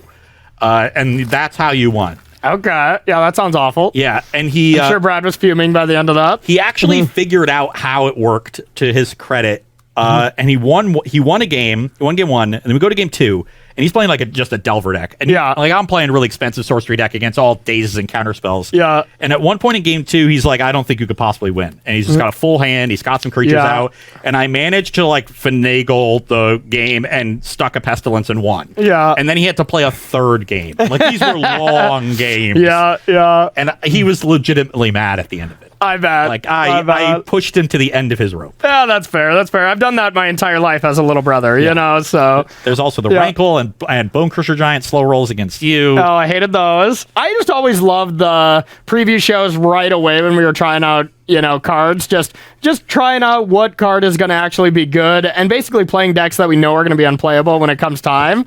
But I always loved those. And viewer submitted shows. Every time the cameras went down, us just saying, we need an extra land in this deck about every deck. About every single deck. Just play more lands. That was always fun. There was also a day where they gave in and let me just play Dredge the entire time. That was also against Brad. I'm sensing a pattern here. Yeah. And I drew really well that day, so I'm just like dredging everything, winning every game. And I'm just sitting there like, Dredge Day is great. Everything's fun. Is great. Yeah. That was a fun day. Yeah, versus live. It's had a lot of good moments, that's for sure. My hand is medium, but I'll keep it. You mulliganed, right? Yep. Excellent. Won ya. 19. Passed you. I'll opt. Okay. All right, last game of Ross Day here. And then next week, we'll be starting with Corey Day and GPs, and then Ross Day on Thursday. It'll be a fun one. That was a good draw. Canal thing in the ice. Thing in the garbage, yep. You're up. All right, I will attack. No blocks. Yeah, just take one. I'll play Eidolon. So I'm at 18. Yep, passed you. If it's not good here, then it's definitely not good. Oh, it's good. Is it? I'll play Mountain, Faithless Looting. Okay, take Go to 2. That's a good start. I will discard Delta Arclight Phoenix. Okay, that's pretty good. Pass the turn. Okay. All right, well, you could be in trouble. I'm going to start with a Metamorphose, red. Two. Yep. Red. Red. You're 16.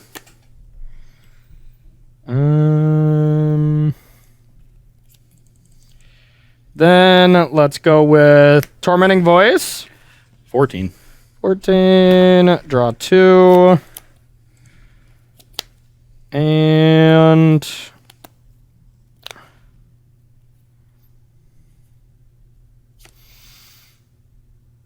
I'll go to 8.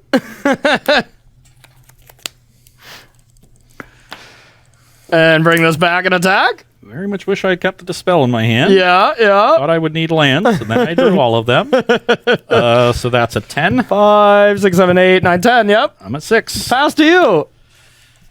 Do you have any burn spell? Am I dead?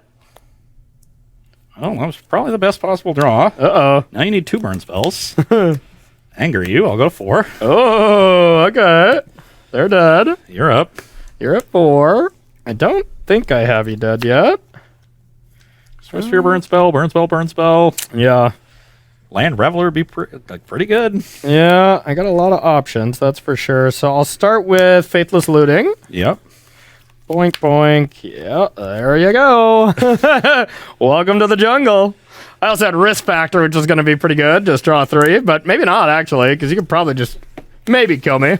We got time for one more. Salty runbacks have been declared. Can you believe it, Rob? Can you believe it? You just want to end on a victory with your Arclight Phoenix deck, huh? I want to draw a reasonable hand. I don't know if this... Look, did I just draw really well against him? Yeah, was your deck ever good? All right. I keep, like, casting a cantrip needing to chain them and, like, missing. You know... All right, we got to play a quick one, though. Drawing a few too many lands. We have to get in a car and go to Philly. Yeah. You're always drawing, like, 3 to 4 lands and stopping. Yeah, that's what you do. That's what you do when you know how to play Magic, you know? I mean... All right, you're on the play? Yep. All right, what am I, like 5-1? Something like that. Excellent. Well, his hand's unplayable, but I'll keep. Gotta give you a chance. Oh, that has no lands. Ross's descent into madness will continue. Like, how many no-landers have I looked at today? That's got to be number like 7. More than one, that's for sure. Yeah, this has truly been Corey Day as well. I've heard some fun stories from your past, and then I got to just all the things you said. I got to invalidate and prove all of them wrong constantly. I spent months doing all of these things. Today, it's just, yeah, no, but like tra la la la la, pack rat. I'm just like that person with the crazy hair, the tinfoil hat. Like, you gotta believe me, the aliens are coming. I swear, I beat pack rat every time. Okay, Grandma, let's get you to bed. After verses, I'm just gonna pat you on the back, like, all right, little buddy, let's go get you some ice cream. Let's put you in the back seat of this car. We should get some ice cream. I'm telling you, I think you need it after today. There you go. All right, let's battle. Little Brewster's ice cream to start off the trip. You had me at brew. Look at this. What is this hand? Wow. Yeah, I can't keep that. What is this? 5, 4, 4, 4. All right, Rob, you got any last minute questions? Any descent into help out with Ross's descent into madness? Is Corey just a better Phoenix player? Yeah, that's probably it. Yeah, that's probably it. I'm really good at drawing the card Phoenix. Actually, I haven't brought back too many Phoenixes today, but more than 0. Probably more than you. Yeah, definitely more than me. Okay. All right, 5 cards.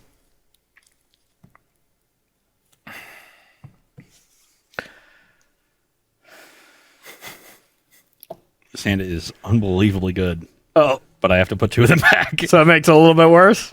Honestly,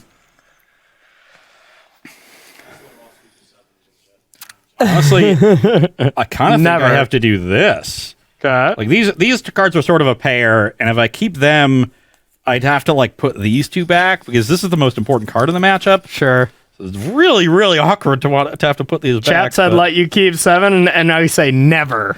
Play events. Never. Okay. I don't need your pity chat. Yeah, exactly. I'm gonna start with the Faithless Looting. Discard Arclight Phoenix. And probably Second Phoenix. yeah. Maximize velocity. Pass to you. That's a pretty good one to discard. Yeah, not bad. Island Thing. Okay. You're up. Alright. Draw. Now we can either play our card and hope you don't have your card, or try to do something else here. I think I actually need to just play Tormenting Voice, and I'm just going to pitch Eidolon. I have a vibe that it's not good this time. Now I'll pass to you. Play not. Okay. Keep that. Okay. Play Mountain. Play Manamorphose. Uh-oh. And I would really like to just find a cantrip here, but if I want to, I can guarantee thing transforming by making red. And just double bolt me or something? It's bolt looting. Yeah. But I would have 3 draws to a 9-outer. And I know the bottom card of my deck, so this is what, 3, 6, 51 cards. That's actually not that good. That's like 70%. And with how you've been running today, you might as well for sure ship it. I'm gonna make red. Okay. Well, that's interesting. I am going to bolt you. Okay. And then surgical your phoenixes. Okay. They are surgical. So puts me to 18, you to 17, attack you to 10. This saves my looting and lets me just sort of set up my next draws. Okay. And, if I hit a phoenix on top, that's great, but I know there's a phoenix. I actually knew the bottom too. Okay. But it doesn't change the probabilities by much. All right. I put looting phoenix on the bottom. Okay. Yeah, that's Imagine this hand with looting phoenix. Well, I was going to say that would be the best possible draw if I still had phoenixes in my yard, but it is now not that. So you got 3 spells in there. Yeah. So this is, probably a... Red. Played a land, so I could just dome you for 6. My Faithless Looting is not that good anymore. So I could dome you for 6 and then just pray you don't have anything and just attack. I kind of like that. Yeah, I'll live by the sword, but die by the sword. So that's a 4-point attack with the Swift Spear after 6. So you take 10, yep. So I'm at 8. Okay, past you. 8 to 9? To 10. 10, yeah. I have you 10, yeah. Okay, kill me. Okay, that'll do it. Didn't even need to loot into it. That'll do it. Yeah, So next turn, Bedlam Reveler into maximize velocity. I feel like I could it would make it a little awkward for me to attack, right? Yeah. Because then this is a 5, this is a 2. Yeah. So if you have any other spell to go with it, Yeah, but I didn't have enough of a clock with just this, so I figured I needed to try to just play it out my odds. But whatever, you can have one there, bud. What do we get you? 5 to 2. just like the last match, this one's worth 1,000,000 points. Of course, So the marbles are mine. All right, everyone, that's going to bring us to the end of the show. I hope you enjoyed our first week of Nostalgia Week. We got 2 more. Next week is going to be Grand Prix. Both of us, we've chased and been gold, right? Yep. Gold is I was never gold. You were never gold? I was silver for like 3 years. Got close, yeah. I got gold. I was knocking on platinum door a little bit. I never mostly did like through the GP runs, GP grind. Yeah. And the one year I really did well at GPs, I didn't start the grind until after like the first quarter. Okay. I ended up missing by like 5 points or something. Well, we could always do GP and PTQs next week, and then just Pro Tours, because you had plenty of PTs, right? Yeah. Yeah. Though a lot of the decks I played at PTs were very bad. Perfect. Then it's gonna be Corey Day at those PTs as well. So, all right, everyone, that's gonna do it for that. Look forward to next week. We're gonna be blasting you with more nostalgia of our favorite decks, including my first one. I already got the show made. I got some nice GP decks. Y'all can probably assume some of the ones you're gonna see. My 2 GP top 8s were both limited. Yeah, well, bring those decks. Yeah. I remember most of the deck I drafted in the top 8 of Origins. Well, you can just Google it. So, my top 8 deck in Cleveland. Save it for next week. It was a double Sultai. What were the 3-mana enchantments? Like the Teamer one, like drew cards when you played big creatures. The Sultai one. Ascendancies? Or? Ascendancy. I had 2 Sultai Ascendancies in like a weird control deck, and I had one in play and lost a top deck war. Sultai Ascendancy is basically, at the beginning of your upkeep, you surveil 2. Yeah, at the beginning of upkeep, you win target top deck war. I had a bomber I left in my deck. My opponent had not seen the entire match, and they won the top deck war despite me seeing 3 cards a turn. Impressive. So you suck. That's all I got from that. So that's gonna do it for this show. Rob, you're gonna thank some sponsors. You're gonna thank some subs. We're gonna thank some sponsors, and we're gonna head out. Well, no new subs today, but thank you to all of our other subs. Perfect. Yes, we would also like to thank our sponsor, Coalesce Apparel. If you like the shirts that we wear, Meebo let me down today. Yeah, Meebo would let you down hard. You can find their entire collection of t-shirts, hoodies, and stickers at coalesceapparel.shop, and be sure to use the gift code SCG when checking out to get yourself 10% off of that purchase. Purple never lets you down. This is a nice one. One of Rob's favorite shirts. Purple. Well, this is a prettier purple. Well, the gloved hands are basically the same shade. All right. A little darker. You win. We'll give you this victory here since you got beat so bad today. So I would call that more of a periwinkle. Sure. So next Maybe up, fuchsia? Shut up. Next order of business, we got the SCG cons, which they are coming back, well, here in a couple of days. If you're watching this on literally YouTube. tomorrow. Yeah, literally tomorrow it begins. So it's going to be really fun. Me and Ross are getting into a car. Oh, man, we got to get into a car and drive, huh? I'm just dreading that now. But we are getting into a car, heading to SCG Con Philly right now. So if you're going to be there, hey, come and say hi. Going to be a lot of Magic, Kamigawa, Modern, Legacy, all kinds of stuff. It's going to be a blast. So if you want more information on those cons and want to maybe make it to the next one's Indianapolis next month, you can go to StarCityGames.com and check that out. I got Super Mario Run on my phone. I'm all set. Oh, that sounds fun.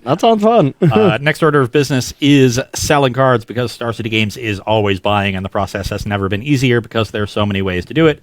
You can use the buy list feature on the website. You can mail your cards into SCG and let them do the work for you. You can make an appointment and come into the store to do your business in person. You can find buyers at the sales booth at any SCG Con event if you're in attendance there. And if your collection is big enough, you can make an appointment with SCG and have them come to you. So pick whichever option works best for you. And keep in mind that all trade-ins for store credit will receive a 30% bonus. Absolutely. Last order of business is the sale. We have a sale every single week here at Star City Games.